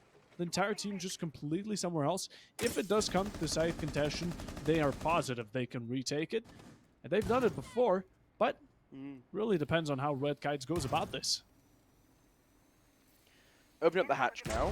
One of those X-Caros going off, so I need to set another set of 2 down. Remember, it is 4 X-Caros pellets that opens a hatch. Normally, that works quite cleanly, but one of them going missing means you need to use another 2. That's the smallest number you can deploy them in. Polar, peeking down through the breach, does get the kill onto Duke, so you drag it back to that 4 versus 4. There's only 1 minute left on the clock as Nitro cells are starting to go off now, and remember, they're currently working for Workshop, which isn't the bomb site. This is done to deny the horizontal angles, but Polar, a great shot through the slits of metal to take down yet another kill. Now they can start to try and wrap around this defense and play for the ability to push in for a plant. They have waiting control, they're looking for the windows, but the sprays from the smoke are currently slowing them down. First, will be getting a pick for himself, a double in the round, going for those footsies as the castle is breached. Gets a third for himself. The Ash is going to be getting taken off. That's going to be Godless with a nice pick for himself. And in the meanwhile, leaving them in a 3v2 situation is going to be great points to be standing at. Polar, as well, joining along that train, will be getting as well as bonked a trade onto the side of the infiltrating defender. Now it's down to the attacker. Now it's down to the mana. She expects people to be in sight, to be anchoring, to be turtling wherever they can. But in the end, it's hopeless. The Yokais are around the corner. And as she even tries to attempt the plant, Bonk is going to be around the corner, waiting for it and contesting it constantly. And even if she managed, of course, if the Hibana managed to get the pick, in the end, it wouldn't have mattered. It really wouldn't have, because when you go for that plant, the Yokai spots you and you're done. Stuns you and gets the round. Either way, Goats not even playing on site for the majority of the round, just completely taking out the open spaces around and still being able to do quite a heavy, and I mean heavy amount of damage. Although 2 kills were brought onto them, even after the opening pick upstairs, they still managed to kind of return the favor. A nice triple kill from the Echo as well. That's the advantage, though, of playing these operators that give you what we call alternate win conditions, right? You're thinking of things like that Echo with the Yokais, the current defensive lineup. You've got the Maestro with those Evil Eyes. They can shoot those tasers. They're tools that let you play for different, well, like I said, win conditions, right? You no longer have to worry about kills. You can instead hide those Yokais inside of sight, play for that clock, wait for the time to get low, and use the blast. You're not too worried about running at people. Ooh. We're all good. 10 seconds to go. Are we all good? We should be all good. That's fine. 5 It's all seconds good. left. Pro League skins. Dark Zero going with a curveball. It looks very lovely. I want to say it's a sloth. Defuse the bomb. That's all cash money, guys. Let's not fear. We're all good. I appreciate Billy Ray keeping us honest, but we're all good. Good. And we continue into round number 3, as it's going to be Ventilation and Workshop. Bringing out the Monty, thankfully, he's not going to get taken out as early as he did earlier. We're going to be seeing a bit more of him, hopefully. Not much C4 action is going to be brought up onto him just yet, but it's going to be Billy getting taken out. Reversed again. Second time in the 3rd round is going to be getting an opening one, early one as well, and it's going to be onto the Ram, which is going to be limiting the verticality quite a bit. It's going to be leaving the Ash to do the job. Those soft breachers are going to do as much as they can, but the Bravo would have made the job so much easier with the multitasking, since with the Ash you have to place him, you have to shoot him, you have to do it. With the Ram, you throw out the drone, and the job is done. In the meanwhile, Reverse getting challenged by the so-called Ash. Godless will be getting taken out. Jaya will be there to quit it, to stop Reverse in his tracks, and she gets a nasty one onto the dock. So no stims are going to be coming out into the late rounds, but a 2-for-1 trade is going to be looking good for Goats. Checking out on the cameras as well, just to try and scope out what else might be coming their way. A bit of damage dealt onto the Ace as the Gemini does make it pretty deep into sight, gather that information. The back wall being pierced now by the Selma charges. Verticality protecting the double panel next to the bathroom, but the single can be ripped apart. The Monty takes a hefty bit of damage from above, but is able to sneak into a back corner where they can try and maybe put down the diffuser. Bonk pushes forward through the bomb site itself, but gets taken down by Polar on that covering fire. The diffuser in the hands of Klopp, but very quickly dealt with. That's a shotgun blast from above, and this is the issue when you work yourselves into these deep-rooted positions. Now you're looking to walk upstairs to dislodge the verticality, especially with that Solace on the board. Really trying to spread those operators around, trying to retake what was supposed to be yours in the first place. But Red Kites, the second they lost that Ram, they really wanted to switch their focus to evening the playing field, really going on that first floor. But in the end, it didn't work out for a single bit. And now they're back to where they should have started. They're back upstairs, really going for any challenges they can. And the time you have remaining, Polar is going to be a bit stressed out, but he gets it, and that's what matters. Yana, in the meanwhile, will be in sight as the Ringo will be taking out the only teammate you had on board. Now it's down to the final 15 seconds, and even if you go for a plant, it really doesn't matter. The amount of utility they have, the amount of advantage that Solus is going to give when coming down to the plant situation, she's going to be sticking it through, but the verticality, will it be making it matter? The Solus is not contesting it, and that leaves it to down. The Yana will not be looking at the right angle, not at the right time as Gilbert will be there to get the defuse, and the Yana, double trouble, manages to get it the second it comes down, and without any hesitation, gets Goats their third round in a row.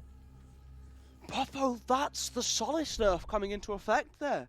Couldn't reactivate the gadget, had to keep it open for as long as possible, just to try and catch a glimpse of that diffuser icon, but it wasn't enough. It wasn't enough, and it runs out, then Yana can stick the diffuser, you're out of time, you have to wait a whole 15 seconds for it to recharge. Well, guess what? That's a little bit too long when there's 7 seconds left on the clock and the diffuser's just about to go down. Brilliantly well done by Yana, being patient around the gadget, but unfortunately, in that 2 versus 1, the Mute can start to very confidently walk through the bomb site, strutting away, because you know they have to try and stick for it. So if I can catch them out early, you finish them off, diffuser gets done, but the moment you step back up, you get swung by the Mute, you get taken down. Well done by the Goats at the end of that round there, but Red Kites, we're making a couple mistakes here. We're not prioritizing this verticality. Look, Border is a very small map. It is by far away the smallest in the competitive map pool. What that means is that space is so much more important. You have to clear out the defenders by very happily letting them sit up in archives, up in armory. You enable this playstyle. They can watch on vertical holes. They can let the Monty walk into the bomb site, and you're thinking to yourself, oh, I'm contesting the long angle. Bonk tried to walk around the corner, and I gunned him down from way back in Tellers. That ultimately doesn't really matter, because they're going to take your Monty down on verticality. Diffuser dropped inside a site. You have to try and find a way to deal with this threat upstairs. I want to see Red Kite start to play for the entirety of the map, and I think that's going to be a real benefit for them. Another trouble they've been having is these early picks. You're giving away very important operators. The Monty, the Flores, the Ram, all essential to your strategy, not only to the way you want to push, but mainly to what you want to go and initiate in at first. What's your top one? What you really start out with, and giving them those picks is definitely not going to be it.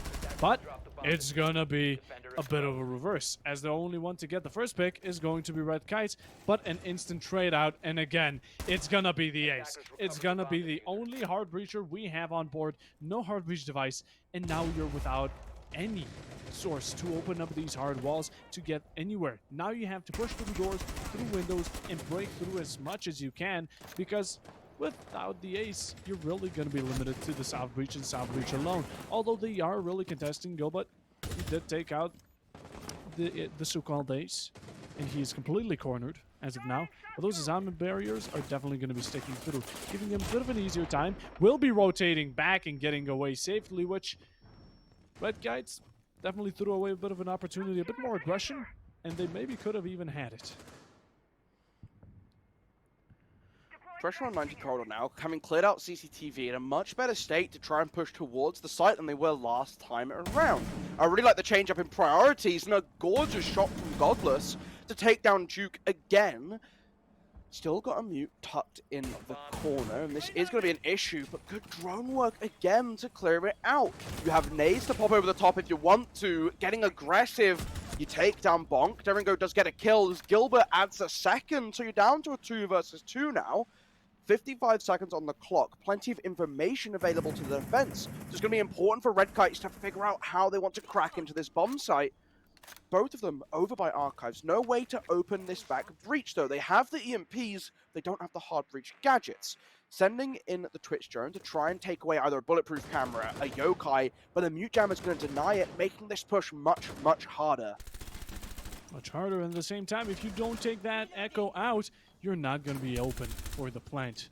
Now, we're down to the last 20 seconds, and Gilbert will be getting ended. Godless all the way from the Heavenly Gates, a shot down from Heaven will be bringing it down to 2v1, but the Yokais are going to be quite troublesome. Even if you do go for a plant, he's on them. He's on the drone, and he's ready. Spots Diana, goes for the stun. He's waiting for it patiently, but it gets destroyed, and now he needs to act, and he does, but in the end, it's going to be Godless with that long angle, 417 in hand, and finishes not only the first round for the side of Red Kites, but at the same time, a beautiful one of that. Exchanges, kills, traded out.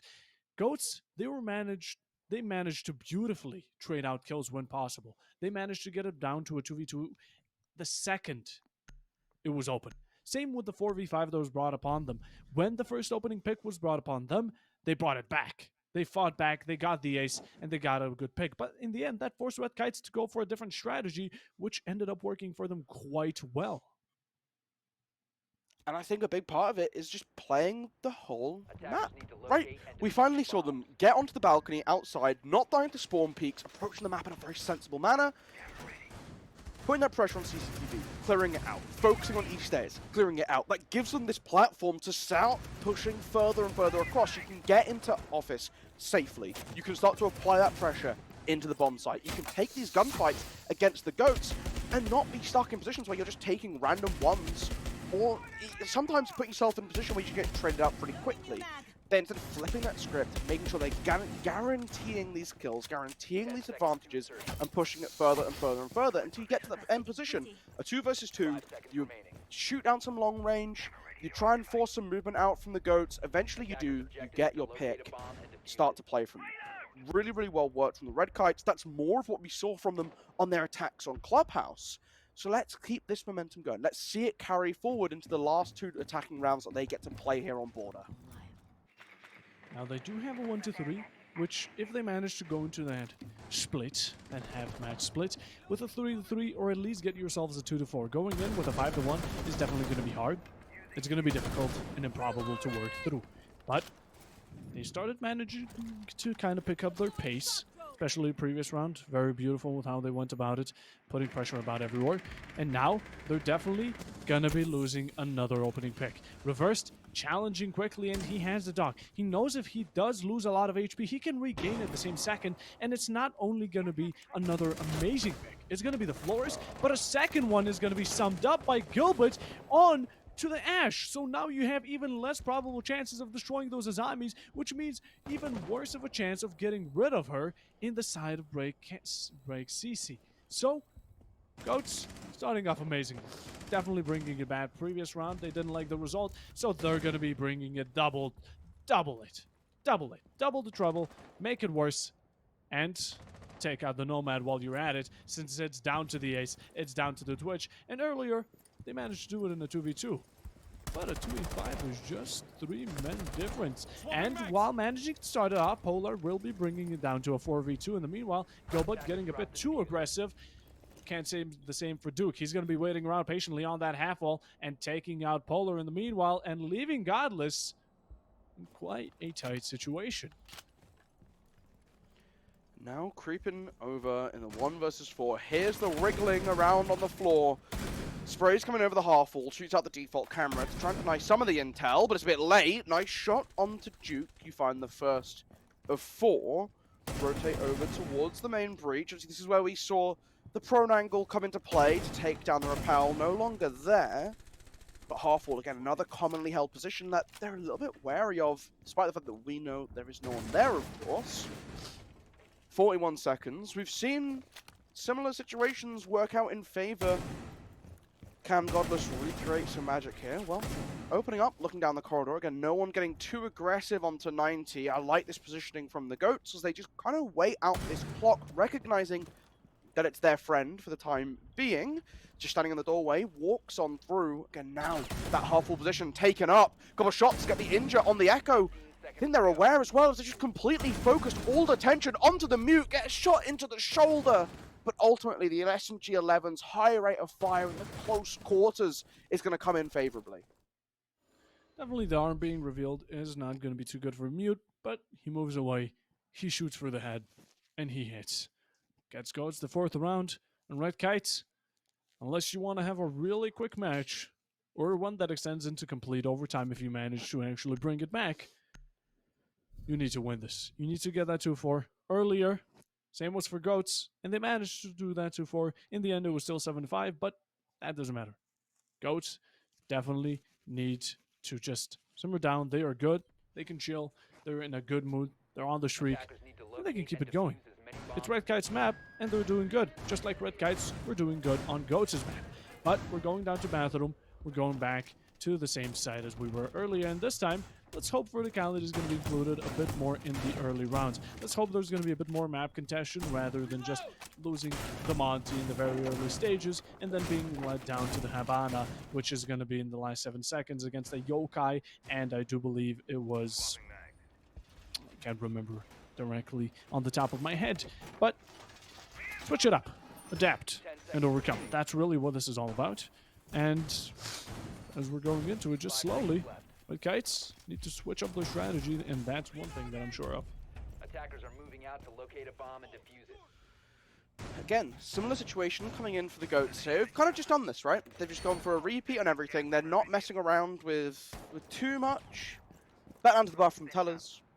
That castle barricade, obviously, you know, you have a couple ways to open it for themselves. Primarily just nitro cells. It's going to give them the option to do so at range, and it can sort of create that false safety net over by waiting.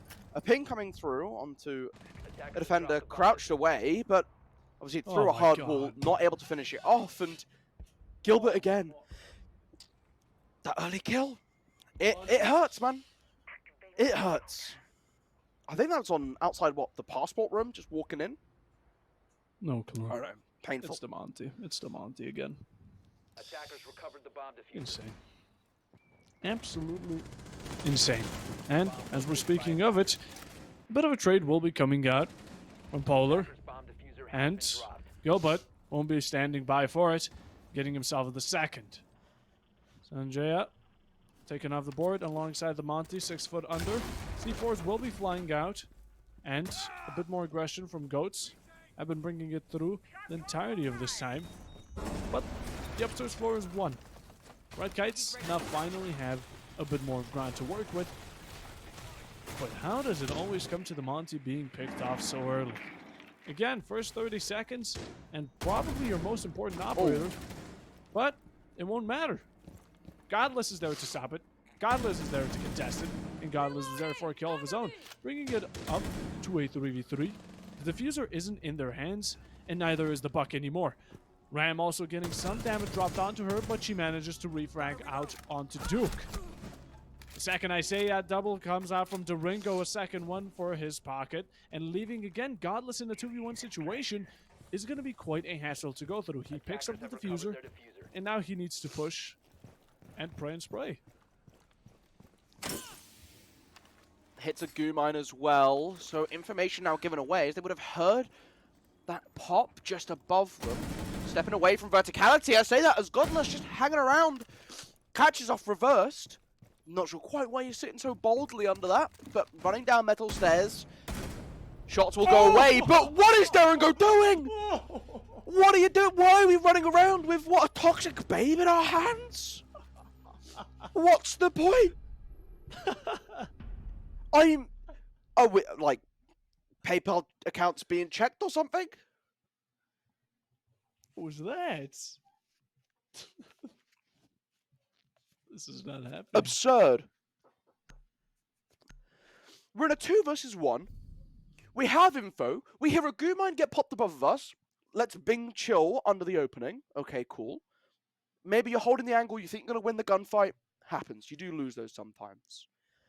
The second time around, brother, smoke, you hear them running down metal stairs. Let's be gun ready. Let's be gun ready. Aim down sights. It improves your accuracy and lets you see where you're shooting. The bullets go where the reticle is. It's generally pretty good. I understand. You want to throw the toxic babe, you want to pop it off, close down an angle, try and limit the approaches for the twitch. That's what they're going through. That's what's going through your mind in that situation. Let's slow them down, prevent them from getting to sight. But let's not jump the gun. Let's not get jumpy. Patience, calm, slow it down, hold it back. That's a really, really pivotal round for Red Kites. And honestly, that could be game-changing. A 5-1, like you've mentioned, is a detrimental half. The GOATs, you got to try and make up for this. These attacks have to come through clean.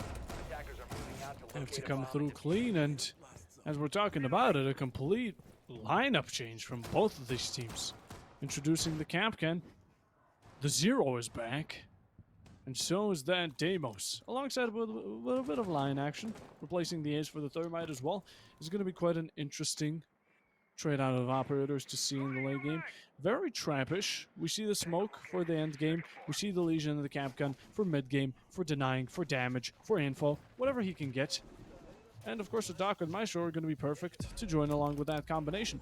Deimos trying to go off of those wall bangs, those floor bangs, and in the meanwhile, Godless getting the pick for himself. It's going to be reversed off the board. That Deimos revolver shredding through the floor below anyone trying to contest him and bringing out a 1v1 that necessarily isn't too optimal, since it does reveal a bit of a position. It's a vice versa, really, onto both teams. Duke, that 3 HP, not looking too healthy, not looking too good, and Deimos not being wary of the holes he made himself is going to give Sanjaya a nice opening pick, just going for the verticals he made and using them against him. Duke's at low HP as well, so it's really not looking great for the GOATs to start off this round. Wrapping around behind Billy Ray, swings out the doorway and gets gunned down. 2 watching it. Definitely something you can take away from this. The ping's coming through on the Sanjaya, but I mean, she's going to get one before eventually being dealt with. Duke shot off by Polar, already 1 HP, so in a vulnerable position, but that leaves Garengo in a 1v3. This is not a great opening half. Well, opening round to the second half, I should say. Minute 15 still on the clock. But what are you going to do from here? Try and push up these stairs. The camera is up. So they are going to be well aware and getting aggressive in your corridor. Oh, that's on the other side of the wall. My apologies. Wings at an office. Again, I like this. Don't expose yourself. Play pretty slow. Play pretty stable here.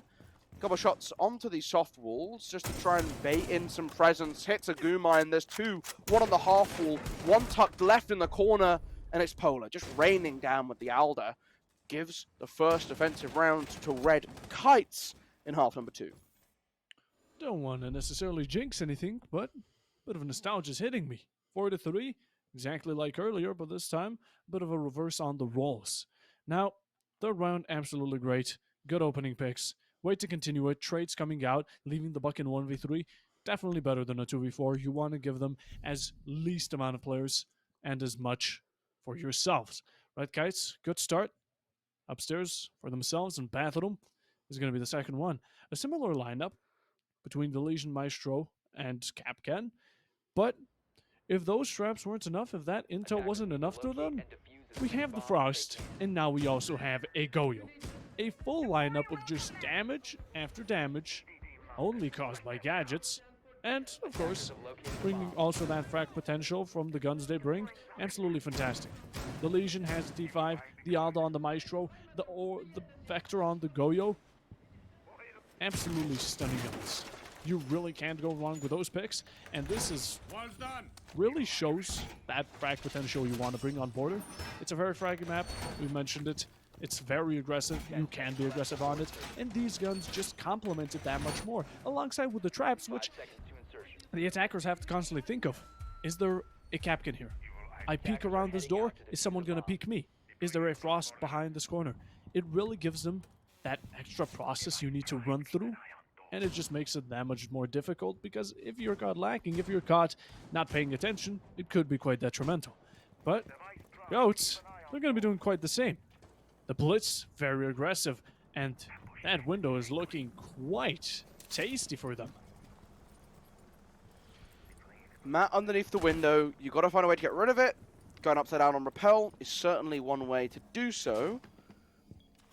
They're going to be prepped for this, surely. You jump on in, there's a second mat placed down. One gets gunned down, a second does as well. A third jumps through with the smoke, and the plant is going to go down, but a quick free fire through this should take you off the table. Pitiful from the Goats, who tried and marvelously failed. Thatcher injured, but unrecoverable, and will be swiftly shut down by the Goyo. You got them 2 kills back, but it's another 1v3, and I'm not feeling very hopeful about the Goats' chances. Definitely not. Left with that bearing 9, you have a limited amount of bullets and also a limited amount of course, chances you really get at these 1v3s. Going for long angles is one is going to be quite improbable, but at the same time, it's a 1v3. It's hard to go through. It has happened, but doesn't mean it's going to happen again. A very interesting way of really going about it, but in the end, rushing through one window, even when they have a Frost, Capcan, Go, you name it, and going for those default plans, these tight ones as well that are very predictable, it's just not a good way of going about it. It's really risky, and we've seen Red Kites be quite turtle-ish. We've seen them, they are not like Goats who expand out ventilation around the entire map. Red Kites anchor just a bit more, and that's a perfect way to get into their lines of sight. And as we're speaking of it, glides directly in front of the Goyo. It gets another round for Red Kites, 4-4, managed to even that out, equalize it even, as we're going into round number 9. Yeah, I mean, look, I think if we're gonna go for a rush, we should like properly check it. And that's just the baseline. But I appreciate the attempt, right? Trying to catch their opponent off guard, see if they can just move so quickly that you don't see it coming. I can appreciate that, right? Trying to change things. Defenders, protect your bombs from Didn't being work, defused and by now you're gonna have to run something a little bit more standard. A clash coming through is always lovely to see, but it is going to be workshop ventilation. Again, this is a very pivotal round for the Goats. This is the end of the first 3. If we can see the full sweep come through for Red Kites in the first half, right? If they can get 3 defensive round wins, that would be really, really strong for them. You get to repeat all 3 sites. You have that confidence on your belt because you've won them all before. What do we see from the Goats here? I mean, again, I talked about it at the first half last time, right? Which is, we didn't see the Red Kites playing for the full map. I feel like that's been true so far for the Goats as well. locate and defuse They're the not, bomb. right? They're very focused on let's very quickly sweep out and just push into the site. I mean, on that last round there, they're not checking if it's safe for a rush play. They're just going for it when, you know, I mean, there's just a lot there. Now a spawn kill coming through, you can feel the confidence just growing through Red Kites the longer this game goes on. And again, it's their map pick. They're on their more comfortable side of the defense. Oof, I didn't think this game would come this close, to be honest. I didn't either, but I could say the same for the previous map. It was definitely a lot closer than expected, even when going into the predictions before the match. I was thinking a bit more, but again, Goats, they just can't stop it. They go for one rush, they completely rush into sight, but it fails. Polar with a knife, Polar with the SMG-11, Polar is off the board, and Bonk is going to be joining it up, summing it up to a double kill, a 3v3 situation, going for that knife on the clash, is going to be rappelling through the window and leaving sight, or should I say the verticals, not completely sight, the upstairs sight, completely uncontested. They've gathered it. They have it for themselves. Now verticals are all around the world. Reverse gets another for himself. Triple kill. absolutely stunning as it's left down to Godless, and that Deimos putting him in a 1v1 situation won't be too good, as that's the perfect operator to keep for the late round. In a 3v1, you don't want to let those chances slip by. You don't want to, give the opportunity a chance for 1v1s. So I'd bring it better than a constant tracking device, the Deimos. And mayhem broke out, which I just can't acknowledge. Ram threw a drone, went in, one gets taken out. I don't know what she's doing in the corner, but she's looking left and right, and she gets knifed. Well, downed and then knifed, but they managed to retake it. They go for the verticality, go through windows, take out the clash, and just overwhelm her, which in the end managed to work out for Goats. Giving that second try on the rush, or should I say very aggressive play, definitely worked out. Attackers need to locate and defuse bombs. Trying to figure out, they're just debating in chat whether a knife went through the shield. We can, I feel like, say we're impartial on this one, Puffer, right? Knife in the back? Yeah. Yeah? Yeah, Cool. I think it won't. Yeah. Yeah. No. It's just, There's it's a yes. Yep, it's just a yes, right? It's a yes for me. Happens, we move on, it's okay. But again, like you say, just that quick pressure, getting in. I mean, look, it didn't work out for them last time, but it sure as hell did the second time. Not a direct rush onto site, though. I mean, that's a big difference, right? There was less obstacles directly in the way, especially because it's not as normal. Rushing Teller's window on a Teller's hold, a little bit predictable. Rushing straight into archives on a ventilation hold and just attacking the upstairs vertical extension, a little less common. That's playing around the gaps. That's what Goats were doing so well all season long. It's good to see them start looking for the actual opening rather than forcing their way into a bog map. Most definitely. Yeah. I mean, it was a bit more of a split-up rush this time, because while though earlier was a one window, one wonder, one hope, in the end, this one went through windows, went from the behind, went from the in front, went from everywhere, and not expected. So, Goats, a bit of a switch-up, always worked out. In the meanwhile, spotted that Bravo was hacked, but Maestro's not going to be there around it. He has the sixth sense. All Maestros do. The second your camera is hacked, you don't need to be there to see it. You just need to know, and that's the Italian spirit coming out. He's going to be throwing that Pokeball right at it, recapturing it, but of course, it's not going to be of use to the late round or at all. And as we're going about it, Goats making their quite quick progress on the downstairs side, but they need to transfer that to upstairs. They need to do a bit more utility checking and a bit less head checking.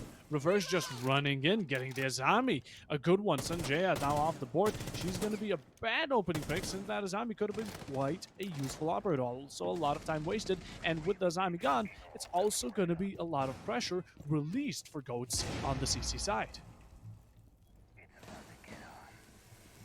Breaching open now as well. So you start to play for this plan on the soft, or the hard floor, I should say, sorry. Polar upstairs.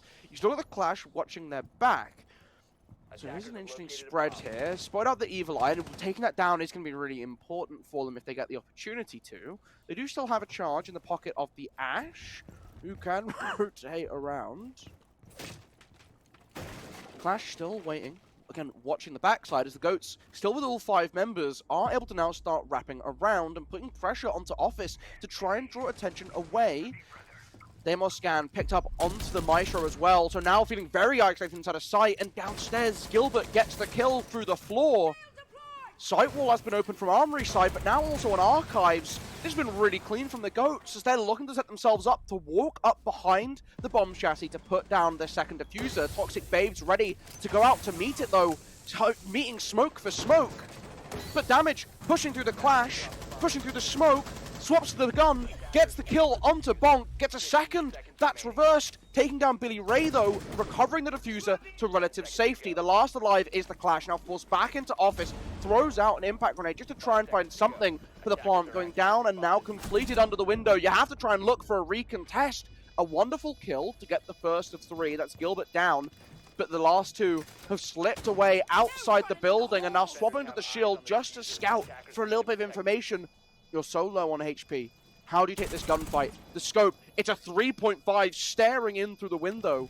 You can go for the jump out if you want to, but you've only got 21 HP and peeking out They're downstairs on the staircase. You're going to have wall hacks now because you've been outside for a little bit too long. Tries to use it as a bait, but Duke just shoots the moment he peeks around the corner to get that final kill. And the Goats, they've pushed themselves onto match point here. In a very stressful situation, the Clash really just went for pre-fires. You know where the enemy is, he's to your left, and you're hoping to get as tight of an angle as you can on it, maybe get it in down to a 1v1, but in the end, you're a Clash. The frag potential isn't there. You're like a Monty, just trade it out for the electricity. But in the end, Goat 6-4 on match point. Red Kites going to bathroom and tellers. And now, hopefully, seeing an actual round that doesn't resolve around jumping in through one window, and that including the entirety of the team besides the Glad that's left in a 1v4 scenario. We're going to see how this was actually supposed to go in the earlier match. Now, Goats, of course, they take it. We go on to the decider. We go on to Oregon, which, you know, normally I would clown on Oregon for quite a bit because I've seen it a lot in the past, but recently, I can't believe I'm saying this, but I've been missing it a bit.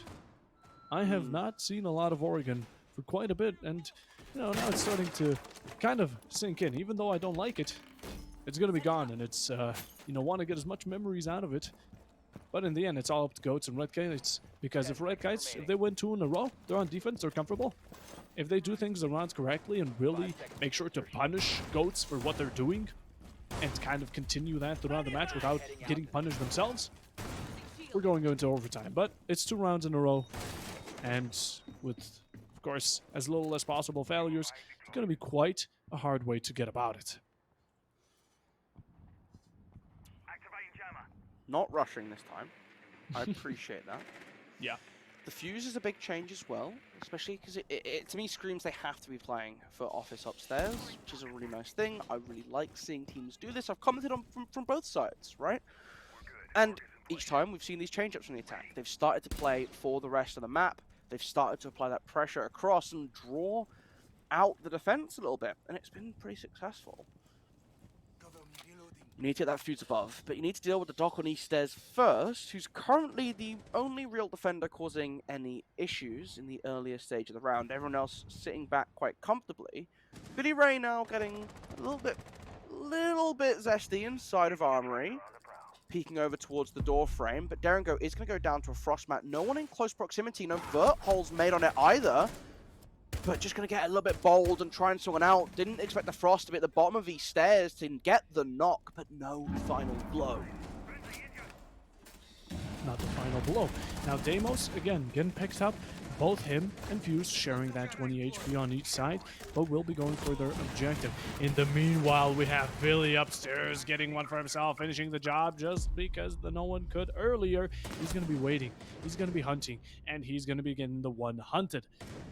Duke gets him off the board, and sadly, we have no more roam upstairs. We have Red Kites slowly back in anchoring site, as they have been up until now, giving Goats all the time and all the space they need without any worry, and, of course, an extra pick.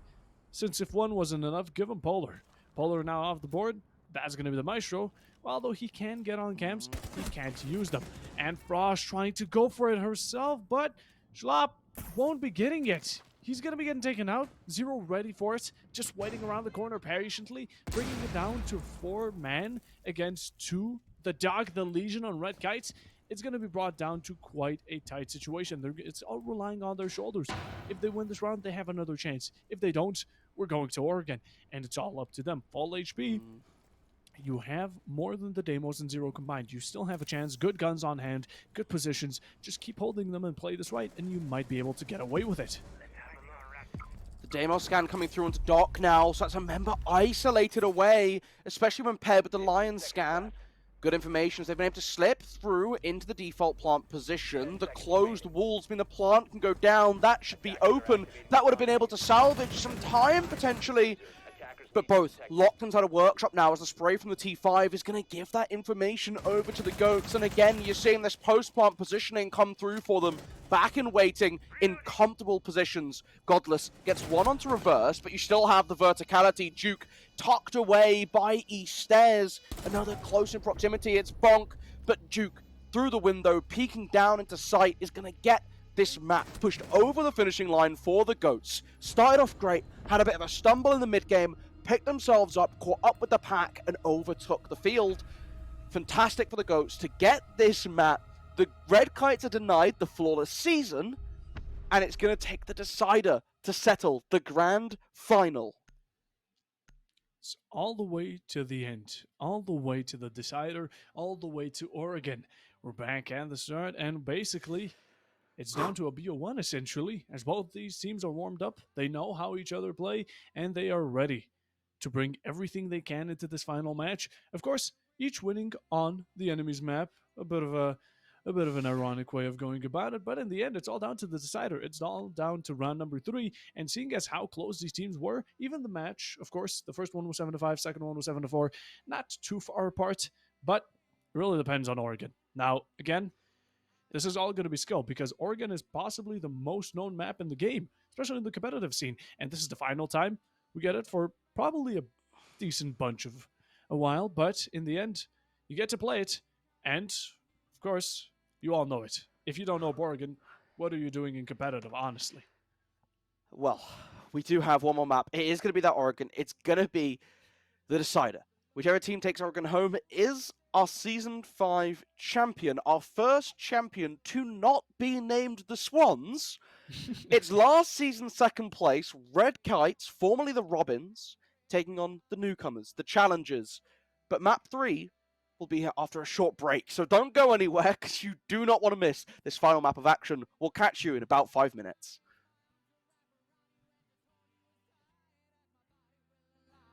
Just open your eyes, you will see me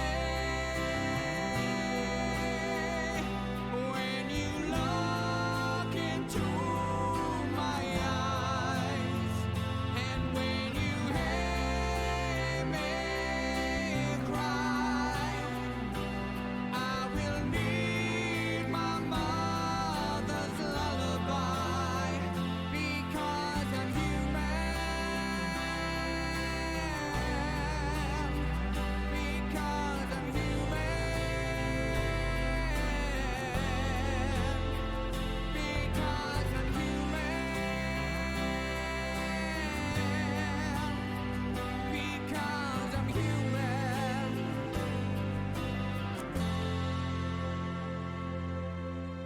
I have a heart and soul and I can make choices. I am the choir of a million voices. Can you hear me call out to you?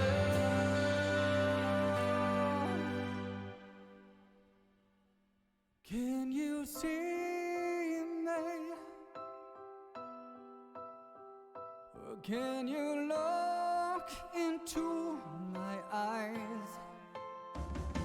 You will save me when you look into my eyes, when you hear me cry, I will make my mother's lullaby, because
It's map number 3, grand final decider time, and we're going to Oregon.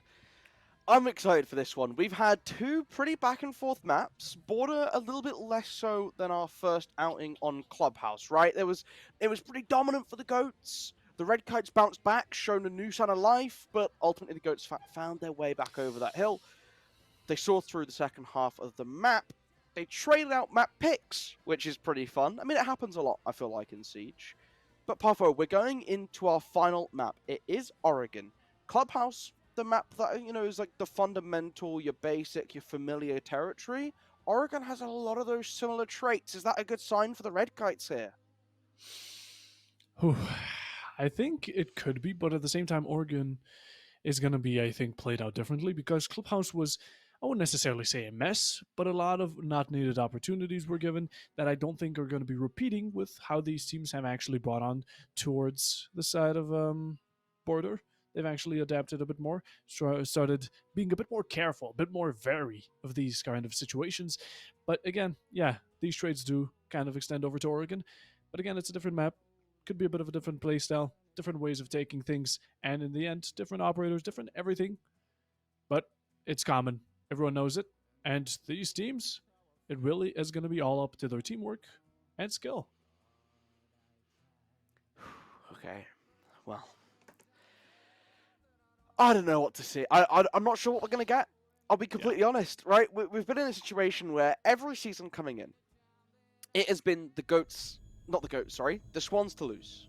Right? They had the dynasty, they had a fantastic run, 3 seasons in a row, putting it together, the only team to win a title. They're not here. The Robins, now Red Kites, perennial second place. It's their time, right? You're looking at this thinking that this is their season to win coming in. The Goats look phenomenal. The Goats look really, really clean. They meet for the first time in the grand final. It's been a close, back and forth affair. And again, we're seeing a very similar ban phase come through. The Red Kites get to start out on defense. Is that going to matter? We haven't had an overtime yet between these two teams. So those 12 rounds of regulation, very important. Getting that defensive side to start, very important. Get yourself on that good foot. Get those early rounds in. We've seen it be a 4-2 split at the end of the halftime, both times. Map 1 and Map 2, both times in favor of the defense. It's an important side to get. The ban phase plays out the same. Ying, Dokkaebi, Fenrir. The last spot is our flex spot.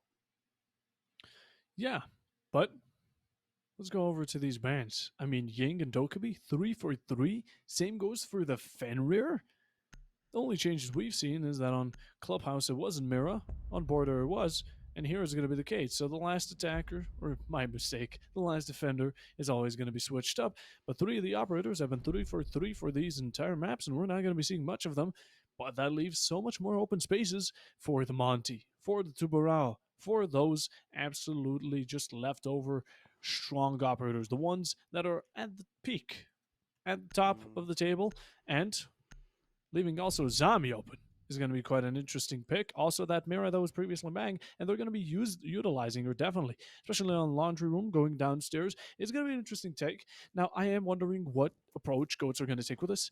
Are they really going to be forcing their way through bunker? Because most of the time, that is a difficult thing to do. Or are they going to be going a bit more for that upstairs clear, going for freezer, going for tower, you name it? In the end, we'll have to see.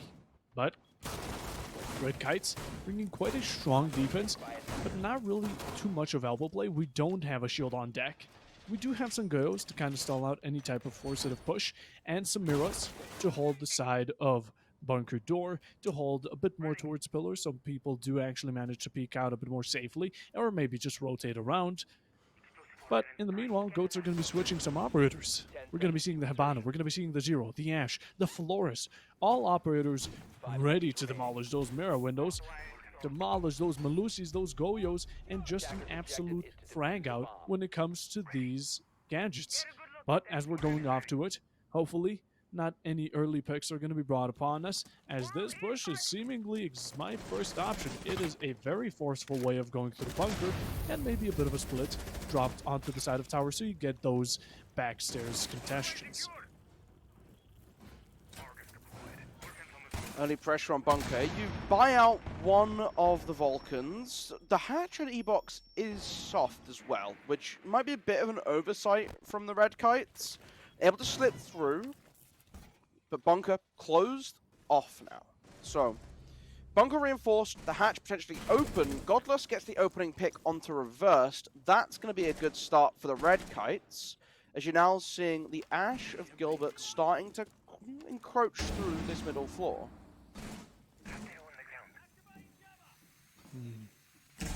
Bunker is going to be having a bit of people around it, but same could go for attack as well as defense. Zeroing out of the board. God is going to be getting, or Godless is going to be getting a nice kill for himself, dropping down a bit of HP, but also dropping Duke of the GOAT lineup. As for now, Hibana just trying to get a bit of safety, a bit of picks for herself, trying to recollect the shards that have been tossed around the side of GOATs by Red Kite that have been just shattered. And as for now, it's a 3v5. They're going to be on the attack and they need to push through. They need to get a way to kind of parry or just break this line of defense. And also seeing Melusi on 18 HP, I'm surprised she hasn't gotten a stim just yet. Who also would need a stim? Bonk and Ash, but it doesn't matter if Melusi gets a stim or not. A double kill is dropped onto her alongside a Sanjaya. In the meanwhile, Goats to get refrag just a bit. A nice kill from the side of Godless. Bonk is now off the board. Doringo does take some damage. Overhealed, the Doc is ready to go into action. Now it's a 3v2, heading down to the last minute. And those Flourish drones, they're going to start running down, but you need to save time, and you need to somehow find a way to just rat into sight. Bunker push completely shut down, so you're going to have to rotate now, and Gilbert dropping down that will be heard if anyone's close enough, but I don't know if they are. They've given a little bit of respect here, and I do appreciate that, you know, not wanting to get too tied down, especially with only 20 seconds left. You can sit back in sight, play for these crossfires, and get ready. Dropping down into E-Box, swinging wide into sight. Polar shuts you down. The last running into Bunker, and Polar for a quick little two-piece. Putting it together very, very nicely, but I'm a little bit struggling for words there. I didn't like that opening push. We put a lot of emphasis on Bunker. We didn't need to. We're not doing the due diligence. We're not clearing out that middle floor. We're not playing for meeting and getting E-Box open and, you know, just prying away at the defense. It was very centralized. And you saw what happened. Godless got a triple kill. Sat back pretty comfortably. Most definitely. I mean, he was looking nice. He was holding Bunker down by himself. All he needed was a bit of distraction from his teammates on that mirror window just to kind of give that tension. You know, when peeking this Doc, are we safe? Do we know someone's not going to peek at that exact moment? Are they holding a crossfire from Pillar? We don't know, and we can't risk it. That's why that angle is so deadly. But in the end, Red Kites managing to pick it up, to just tick that 0 up to a 1 and go upstairs. Now, again, this is going to be a question of where they're going to push. Verticality here is expected, but we're not seeing much of a buck. Could be done by the Ash and Zofia, but we're not sure. Also, maybe a Striker. We don't see a Maverick, which, of course, you don't necessarily need. I just sometimes do see a Maverick quite commonly played when going for the attic, but not much hard breaches at all. We have the Thatcher. We see the can openers from the Striker, which means this is not a site that focuses on actually going through that main breach, but just really focusing on what the objective of the main breach is, denying rotation. You get that in attic, you can vault through, that's fine. You have a safe place, you have the little cabinet. In the meanwhile, a vault will be coming out. Doc trying to contest the Striker, not hitting the shots too well, and just ballsing in. Balls to the walls. The Ringe is trying to get it, but as that happens, Sanjaya gets Gilbert. In the meanwhile, Duke gets one for himself. A lot of missed shots from the side, but Godless executing off of it. Billy as well, bringing it down to a 2v4, and Goats again, not being the greatest of all time. In a 2v4 situation, just like earlier, it's all up to Duke and Reversed. They're being held down. Reversed is going to be pushing in just a bit more, trying to get those 1v1s. He gets it onto Billy. But can he do it again? Can they do it repeated, bringing that to a 2v1, maybe go for a refrag game, whatever it is? They're in an unfavorable position and they need to switch. And that early round, the Striker just going in, no question at all. that dog being pushed, them both, of course, not connecting every single shot, at the end, getting punished, and you really don't want to go to that game as an attacker. Working their way from Armory now. Gone in, the drone shot out pretty quickly because Godless now taking this forward position behind the bed in Master. Just crosses over the line of sight. Has to reload now before trying to reapproach. You pre-fire onto the doorway. Oh, Godless! Godless! A fantastic little pre-fire in towards the soft wall. Gets the wall bang. The double pump with the shotgun to get the kill. As they jump on in through big window as well. The Red Kites picking up a second. And again, this is why that defense is favorable. You get those early rounds. They're really important. Yeah, they are. But again, even though, of course, I agree 100%, defense is way more favorable. At the end, it shouldn't still be this far apart. Having 2v4s brought on every single round, these margins of kills being dropped by the defenses shouldn't be happening. Especially even though, again, defense favored, yes, true. But it's close. Attackers shouldn't have too much of an issue, or as much of an issue on Oregon, because it's not necessarily a defense favored site. Of course, in the end, it's a lot more cozy to be in sight and let people come to you instead of vice versa. But again, Goats, you're bringing down these man disadvantages so early. You're going for these ballsy plays. Randomly vaulting in, challenging a dock, not being comfortable in that challenge, not at all. And at the same time, Red Guys just scrolling around, having the blast, the time of their life, as they're just aggressing, wasting time and doing everything right. Goats need to definitely step up their game as of now. But at the same time, it's the very first 2 early rounds, and I think they still have a lot of time to definitely prove that they have a fighting chance. Kitchen dining coming through. It's certainly an interesting one, right? There's debate whether you want to go for dining or whether you want to go for the meeting side of things. I'm personally a bit more kind of the meeting. Same. But I can understand the value in both. Ooh, a leg peeping out inside of the shower corridor, but Godless hits the head. Well, you only hit the leg, and it's kill going over. We're walking through the bomb site now, just peeking over so aggressively. You can feel the confidence, and when you're 6-0 within 3 rounds, I mean 2 1/4, right? Yeah. You can understand why that confidence is starting to shine through.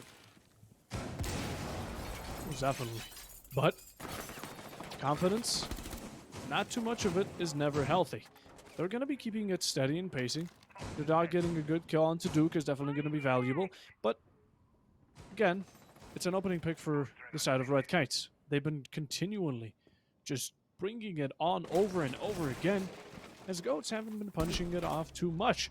But just as I speak of it, Reverse getting that reverse situation, 4v4 on hand, reversing the man advantage, 2 double kill for himself, as of course Gilbert will be joining it up, summing it up to 3 kills, bringing it down to a 4v2 as a minute and a half is now around the corner.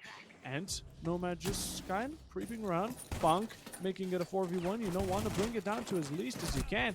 Billy going for those long shots, but Reverse with a 3rd kill in the round, in an absolutely patient around the corner like a saint, just waiting for anyone to come to him, just waiting for those lines of sight to be active and shooting, clicking the button and finishing the job, getting the first round for Goats. And this time, it was definitely theirs. They definitely had the advantage.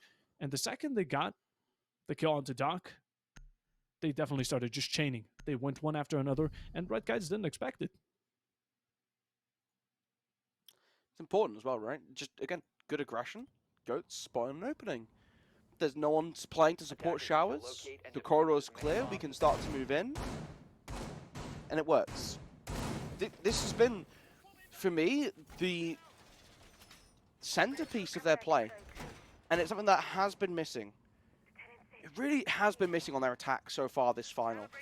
And I think in part that's just due to the Red Kites being a higher quality team. Not than Goats, than other teams that the Goats have had to contend with, right? There's less of these openings becoming obviously open, right? They're there, but they're kind of hidden, and you really have to look for them as the Goats. Whereas previously they're presented quite openly. 5 seconds If you left just before insertion. send in a drone, you'll see it, you can go for it. How you try and challenge that, and I think the challenge for GOATs specifically is how you force those openings for yourself, is what's going to elevate their play to that next level if they can figure out how to do so. The Jackal coming through to try and assist with clearing out roam, getting the scans of those footprints, but they're going to come in a little bit late. Not there already, and it's a spawn kill, taking down Duke, taking down the Lion. The net's the opener for the Red Kites here. Duke really not having the greatest time of his life as of current, just getting picked off very early into these rounds, or being in a 1 or 2v4 situation. He's always just not there at the correct times, and definitely in it for the worst. Now, the Jackal will be tracking some footsteps, being quite close, but just about a millimeter to the right too much, as he's going to be missing a double kill opportunity, which could have gotten them a various amount of kills. And in the meanwhile, trying to push down, Flop will be getting one for himself. That's going to be Goldberg. That's going to be one of the roam clearers. We still have that Jackal, 1 scan on board, but that Damon's not being able to be utilized is definitely going to be a burden. Now, as we're starting to slowly head into the mid of the match, in the mid of the round, we need the information, because Red Kites, they can hold their angles, and the second anything happens, they have enough information to just go, hey, set off some utility, destroy a Goyo, maybe pre-place a C4, whatever it is, they can get it easily. Main camps, you name it. Goats, on the other hand, they need to drone outside, they need to head peek, they need to head check, they need to do whatever they can just to get information, and even then, the defense has so much rotational ability that in the end they can just switch positions constantly, which is going to have you just stumbling word for word and just not knowing where you want to go. So, going about this push is going to be weird, because you can't go for a one-sided push. 3 people on one stairs isn't going to work. But splitting into a 3, it's going to be also awkward. You either have 3 people go completely opposite ways, which isn't it, or 2 to 1, which puts one man at a quite a tight situation to go up against. Vulcan's popped. Still Banshees to contend with. Mirror Windows looking down into Freezer as well.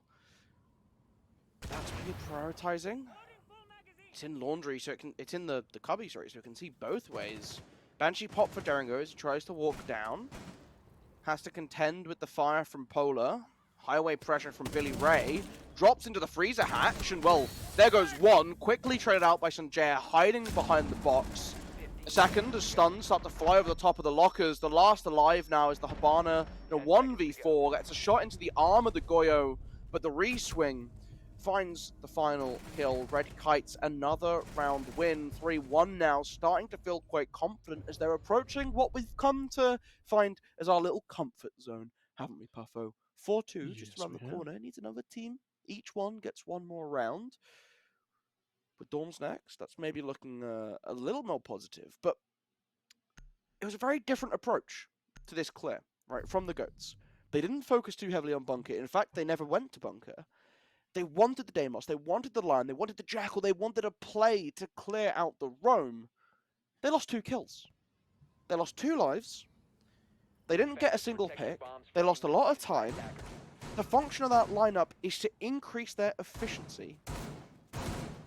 And that's probably the biggest thing they lacked in general. Yeah. Most definitely. I mean, bringing the Demos, bringing the Jackal, and having trouble not only with roamers, but allowing them to ski bank the site to get early picks onto you, what's the point of bringing them? Might as well bring an Amaru. Might as well bring every operator you can, because at that point, you're just going for gunfights and not necessarily utility.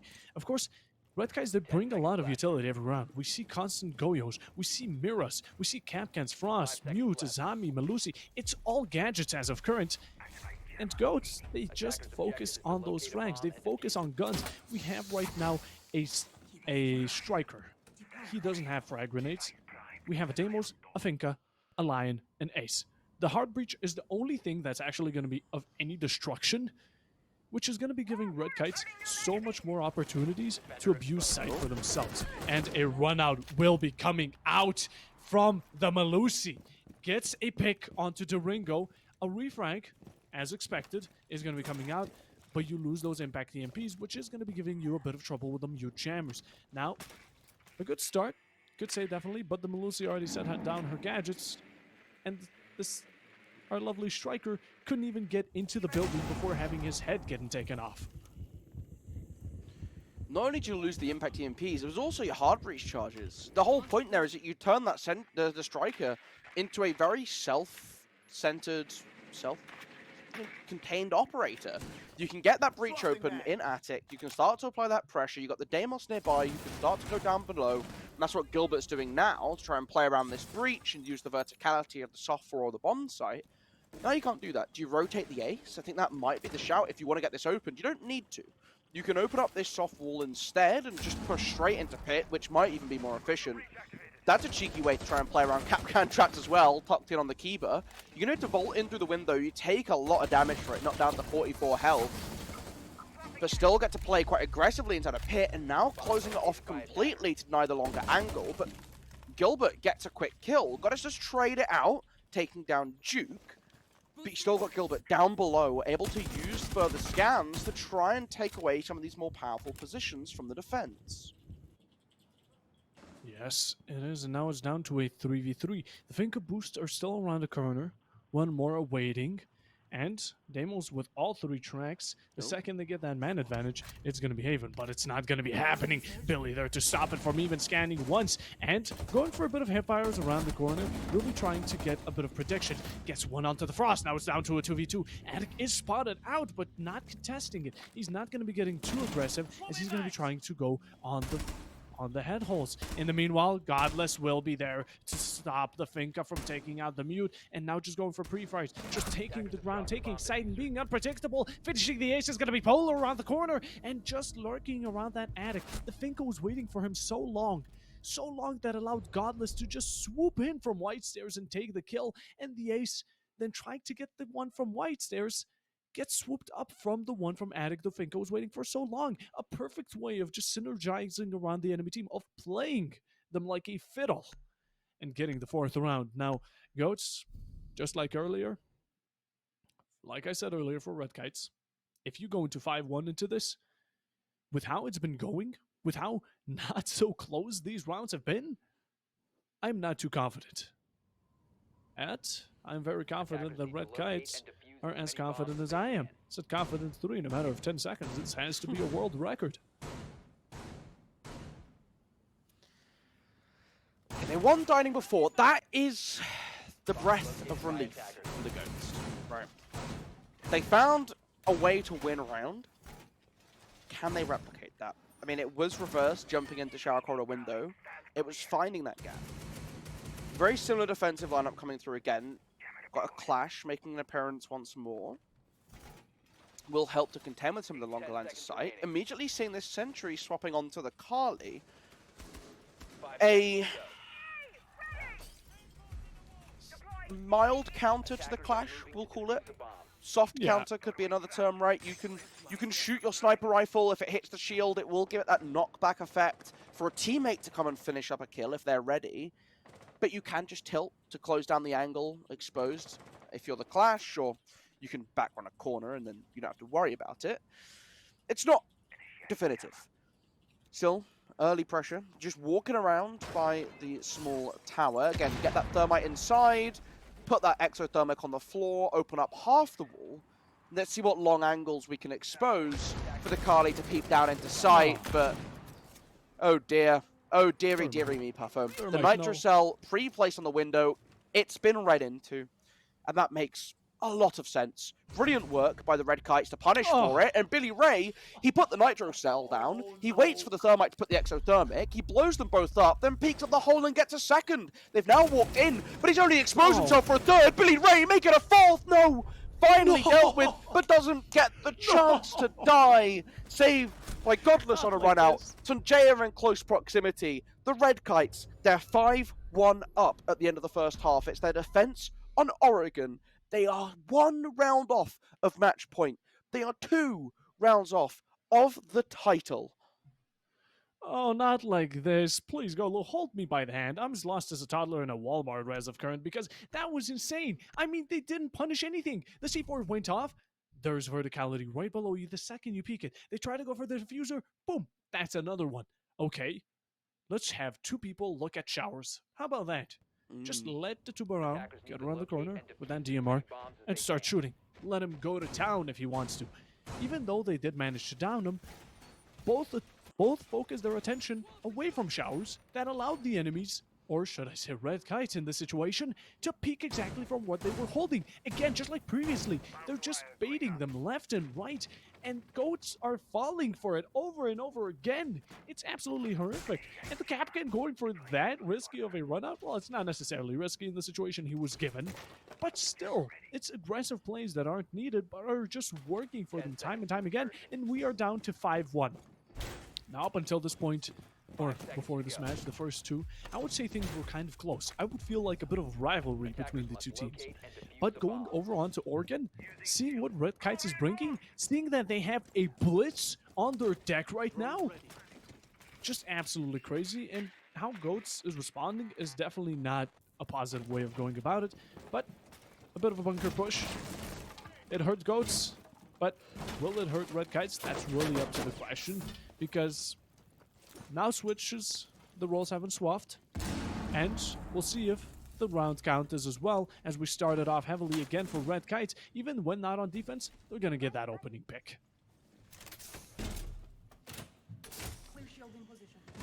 Talon 8 down outside as Godless peeks up, gets another kill onto Duke. You're ready with close proximity for the Blitz to go, gets the stun to try and trade it out. The Yokai coming in to disorientate, but it's not enough.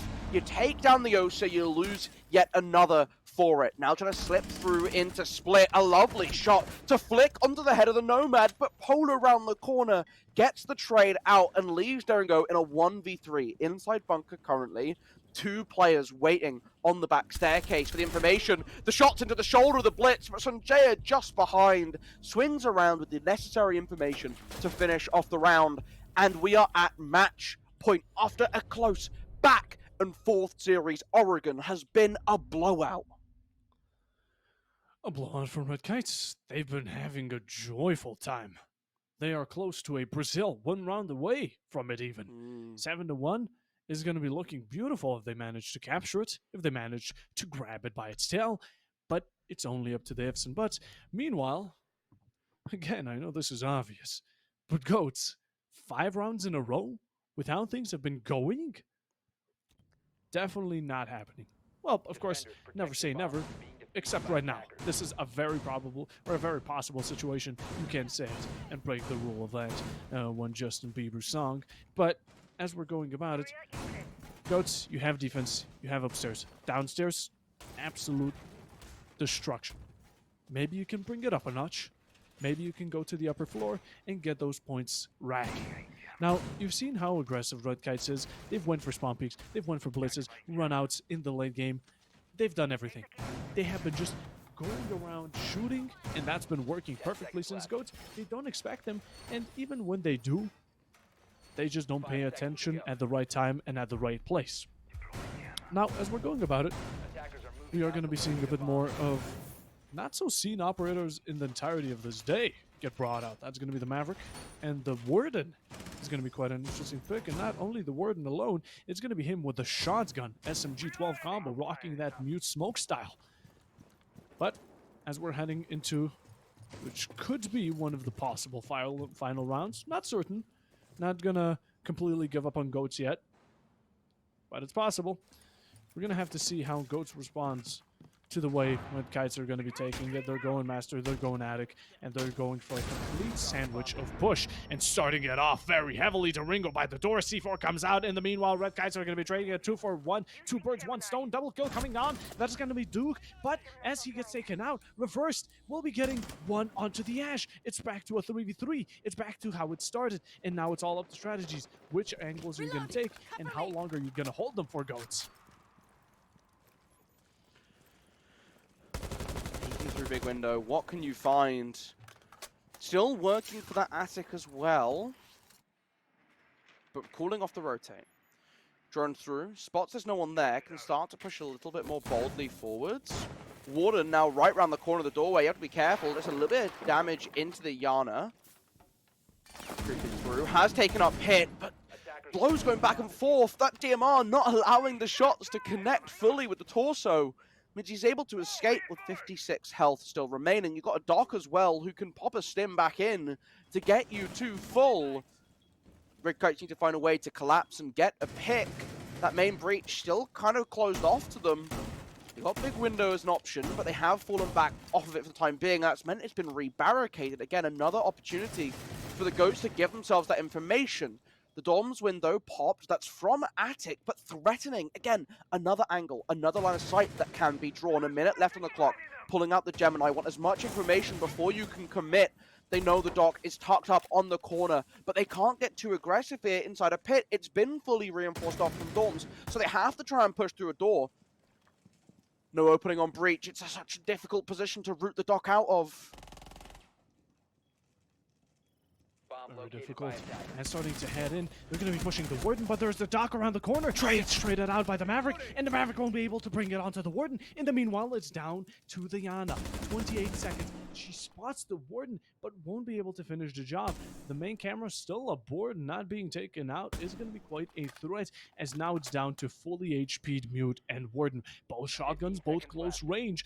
You have a little amount of chance. He gets one, but almost gets the one onto the Ringo, but he won't be letting it happen. Too close for comfort, and that Doc Stim actually managing to possibly clutch out the round. And Goats, second round, but you still have 4 more to go. You need to keep it going. You started off good, and this was way too close for comfort. Thankfully, they got the opening kill with the C4 onto the Ace, just trying to break down the castle, but you won't be getting away with it time after time again, as Right Kites are going to be going laundry downstairs, or actually Goats are going to be going downstairs for a second time, and Red Kites are going to be responding in a similar fashion with that blitz in hand.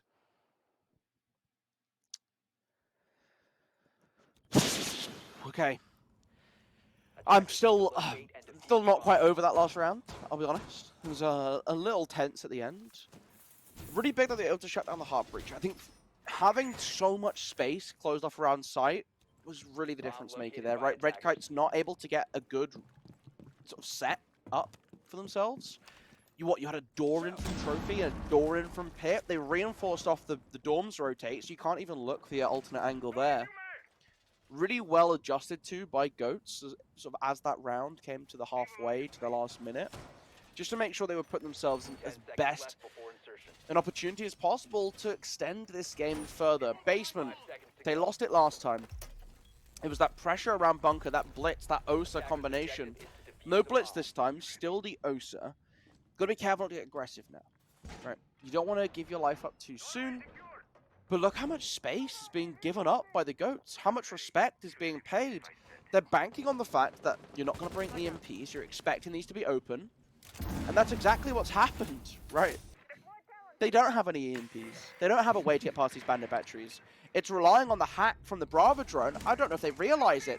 A spawn kill coming in from all the way in Big Tower gets a kill and an injure. And you got a Vigil running around in close proximity in Garage. This is dangerous. Very dangerous. Red Kites just on the brink of it. As they're trying to take out anyone they can. They're trying to bring the fight to them. They're trying to be the attackers in this position. While the Nomad does get picked back up, she is right now craving for a Doc Stim of her own. And while maybe there is a Doc, it's not on her team that's going to be the one stimming her. In the meanwhile, Goats, they're ready for it.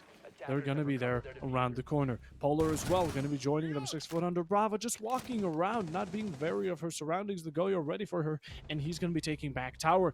Bonk as well, going to be joining along the hype train. Gets one onto the side of Godless. That's going to be the Osa. That's going to be the Ash. That's going to be Hana. And also the Nomad next to Sight, left with 20 HP. Bandit gets a bit of damage dropped onto him. Now they do have Sight, but they don't have the men for it. Does get a refrag or a late trade, as Bonk will be returning the favor, leaving the Brava in a 1v3 situation as she gets one. But with that shotgun, you won't be going for much long range. And again, being basically on 20 HP, you're not going to be in good situations. Even with the hacked Maestro cameras, you're going to be having a tough time just getting around and managing to find yourself through with whatever you have on hand. Nice long angle from Laundry. course, you're going to still see the spray of the Alders. Bullets come in front of your face. You get the triple. Look to the rotate. Why are we not looking to the rotate? Reverse comes through, gets the kill onto the Brava, extends the series, adds a third round to the GOATs. But now you got to go to one of these the kitchen sites, kitchen dining, kitchen meeting. We saw what happened, right? We saw how good they were for the GOATs on their own attack. Those were favorable. I mean, they lost one of them still, but you know that was off of a lot of aggressive play and a very good read into from the thermite, from the nitrocell onto the thermite. These are the sites that are considered very takeable for attack, and you have to win through one of them. Just one. You win this round as the GOATs, you've weathered the storm, right? You win this round 6-4. You get to play dorms into basement again to play for overtime. That's winnable. That's manageable. Some might even argue that's favorable. In spite of being 6-3 down currently. Yeah, I mean, This is dangerous territory. If we ignore that fact, definitely could be favorable. But really depends on how they want to go about the site. Oh no. Go look. Sorry to cut you off, but No, go. please describe to me in detail what is Godless thinking right now? 5 seconds left. Is he He's thinking thinking. at all? Attackers must locate and defuse. There's a fine line between insanity and genius. And to be fair to Godless, that's the sort of name of a person who'd be running that line, right? Oh, yeah. Tightrope walking all the way across it. Very quick entry in towards dining. They want to play for this kitchen single wall. This is interesting. A lot of teams, they want to get either the stage or the garage walls open. You play around meeting. Instead, focus on the backside. Get this kitchen wall open on up, play for verticality. And with Billy Ray storming straight on through, gets an opening pick. Traded out by Billy Ray, but I think the job's done, right? You take down the castle, you take down the ACOG, you get that initial pick by jumping straight on up and taking control of this hatch above. You give yourself that power, but the Vigil walking through wins the gunfight in spite of the fact that it's a shotgun at close range, and now you lose this verticality. This is crucial for attacking from the backside. You need control of the hatch. With a kill going over, Derengo getting another and slipping away into the basement. You can't chase him down. Polar walking above, hunting down Gilbert. Through the door, on the right, is a second. In close proximity, you slow walk into reverse, two guns you down. And it was a good initial setup. A great opening game plan for the Red Kites, but it's all fallen apart. All just crumbling down to Schlop. To the Ash, who has sometime not much utility. And 4 hungry goats on the enemy team, but he's hungry for some more. He's right now craving some KD, and Bonk is going to be the first victim. Now he's going to need to keep it going. Is he going to be allowing goats to keep up this comeback? Gonna be getting them the 4-6 or not? Or is he going to be able to finish it off? Now he's expected, and goats, they're being very unexpected about the way they play. And the reversed shot comes out, just going for a pre-fire, expecting him, read him like a book, right around the head, walks into the bullets, and 4th round for goats, managing to bring it a round closer. Earlier, it was 5 rounds that they needed to win in a row. Now we're down to 2, Golu. It's getting uncomfortably close. I don't know. I don't know what to do here. Oh, Right, shock. again, that was the round. That was the important one for Goats to be able to get through, and they didn't casually get through it. They looked so comfortable. Right? Early aggression, met them at the door. Attackers need to locate You lost the and opening defuse pick, the but you bomb. bounced back fast. Had a retake onto the verticality, despite that being an obvious opening. Right? You didn't have any pressure up there. You relied on Gilbert to basically win the one, and he did just that. Back up to the top floor. Keep that ace alive. Get Polar to throw those Selmas onto that main breach. Get the wall open. Not having options was the downfall of Red Kites. 3v3s are still winnable, but it's the lack of 10 movement seconds to insertion. that hurts you. A big extension coming in from the Goats, who again I 5 think seconds remaining. from that last round have really clocked on to what they need to do here to win defensive rounds. Fight early against the Red Kites. I said way back, before we even entered map 1, the individual level, very tight between these two teams. Oh, You, yeah. you put them in a fair gunfight, it's a coin flip who wins. It's whoever has that confidence going into it. Lean into that as the GOATs. Embody confidence. Be confidence. Be one. But that is the truth in the end. Whichever teams feels more comfortable in the ranks, a lot more open to these picks, and willing to take these chances, has been performing a lot better. And on defense, just like Red Kites, both of these teams have been bringing the aggression to the attackers, and it's been working beautifully. That is allowing GOATs to get some good picks, but the opening one won't be going over to them. Gilbert, very bad trade. C4 now off the board, one of them at least, as it's going to be leaving a 4v5. A very sour taste in GOATs' mouth, and a bit more progression towards that Alex side. Now, we are still pushing for that, any type of verticality. We are still pushing for that cross-split push, and whatever we can get in the end out of it is really what you have to work with as Red Kites. Expecting a bit of flank, as seeing as GOATs have been very aggressive, but sadly none around as we have someone lurking on the side of Trophy. In the meanwhile, Polar will be getting one onto Durango. 3v5 brought on, instantly reversed around as Polar is going to be getting one pick for himself, but getting picked off the board too, and now it's down to the Doc. Do they know about reverse just sitting in the corner? Must, and he needs to get pushed from multiple angles as Duke is there to support him. Maverick will be getting one, but reversed, again trading it out instantly as it's brought down to him, just standing in a Trophy corner, gets a beautiful headshot onto the ass, a triple for himself, but Sunja will be there to shut him out. And now it's down to a 1v2 situation. Bonk A bomb has been located. just waiting around the corner. He's trying to get 1v1s, but is Red Kites going to allow this to happen? Already some HP brought down, not being too patient around the Trophy side. We still need the addicts to come up. They have information on him, but he peeks away right as that rotation could be coming through. Now the crossfire is close, the Twitch drone was there, and he's trying to go for nasty pre-fires, but in the end, it won't matter. Red Kites take it. Not only this match, but the BO3, this first and the last round / map going to them, and so does the victory, the grand finale under their title, under their belt. As it was a fantastic match, close to coming back from GOATs, but in the end, no cigar. They've made the openings for themselves. They took advantage of the fact that the GOATs were much thinner stretched that time around.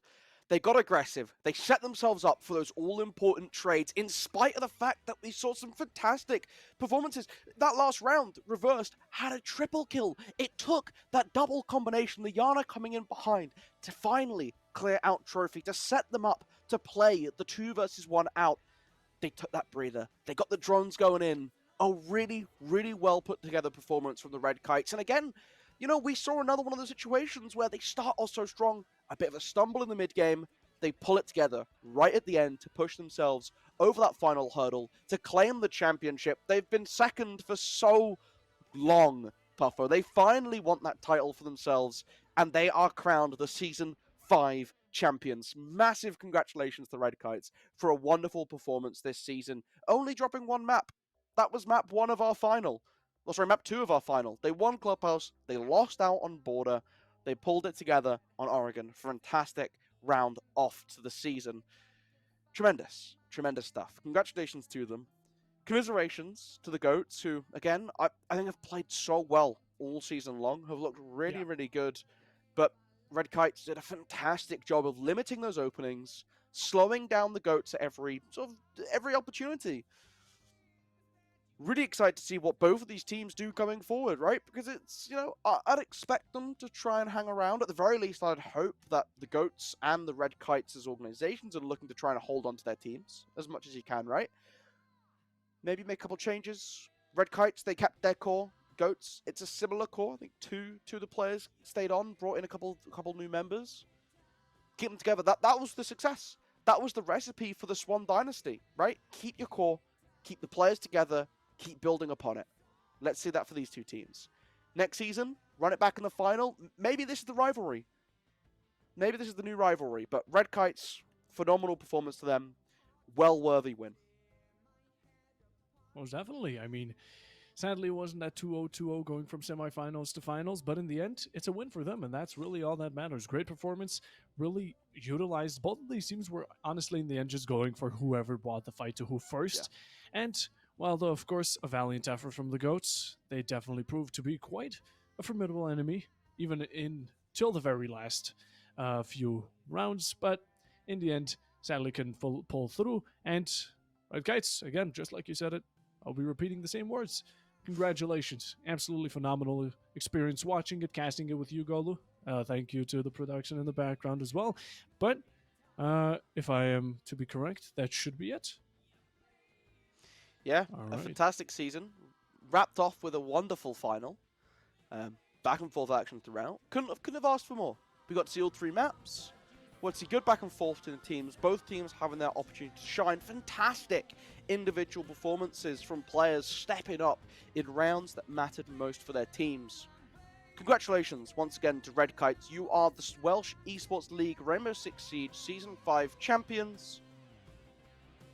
See you next season. I've been Colin Molu. This has been Puffo Bob. Thank you for joining me. Of course. A wonderful shout out to our behind the scenes team. Nanos, observing all weeks. Arc Rhythm, back with the producing every single week. We'll see you for season 6. You better make sure that we get it. You gotta boost the stats. Give us a follow over on Twitter, Esports Wales. Tell them that you love Rainbow Six Siege and you want more of it to make sure we're back for season 6. But there's no way we're letting that not come back, right? We'll see you soon. Yeah, of course. Season 6, just around the corner. Congratulations to Red Kites. You're the champions. Swans are gone. It's a new dynasty. It's a new era. We'll see you for season 6.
God knows I've failed many times to be a perfect guy.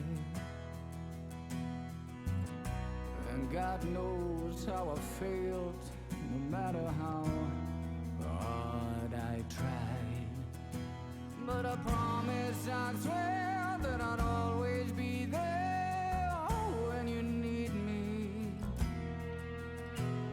Anytime that I can, I will hold up my hand. Please believe, not every man is a hero, not every father's a king, but my love for you will last a lifetime in these words that I sing. And if it takes until forever, I hope one day you'll understand. In your eyes I saw the reason to be a better man. Yeah, my world became just perfect because of you. 'Cause of you. 'Cause of you.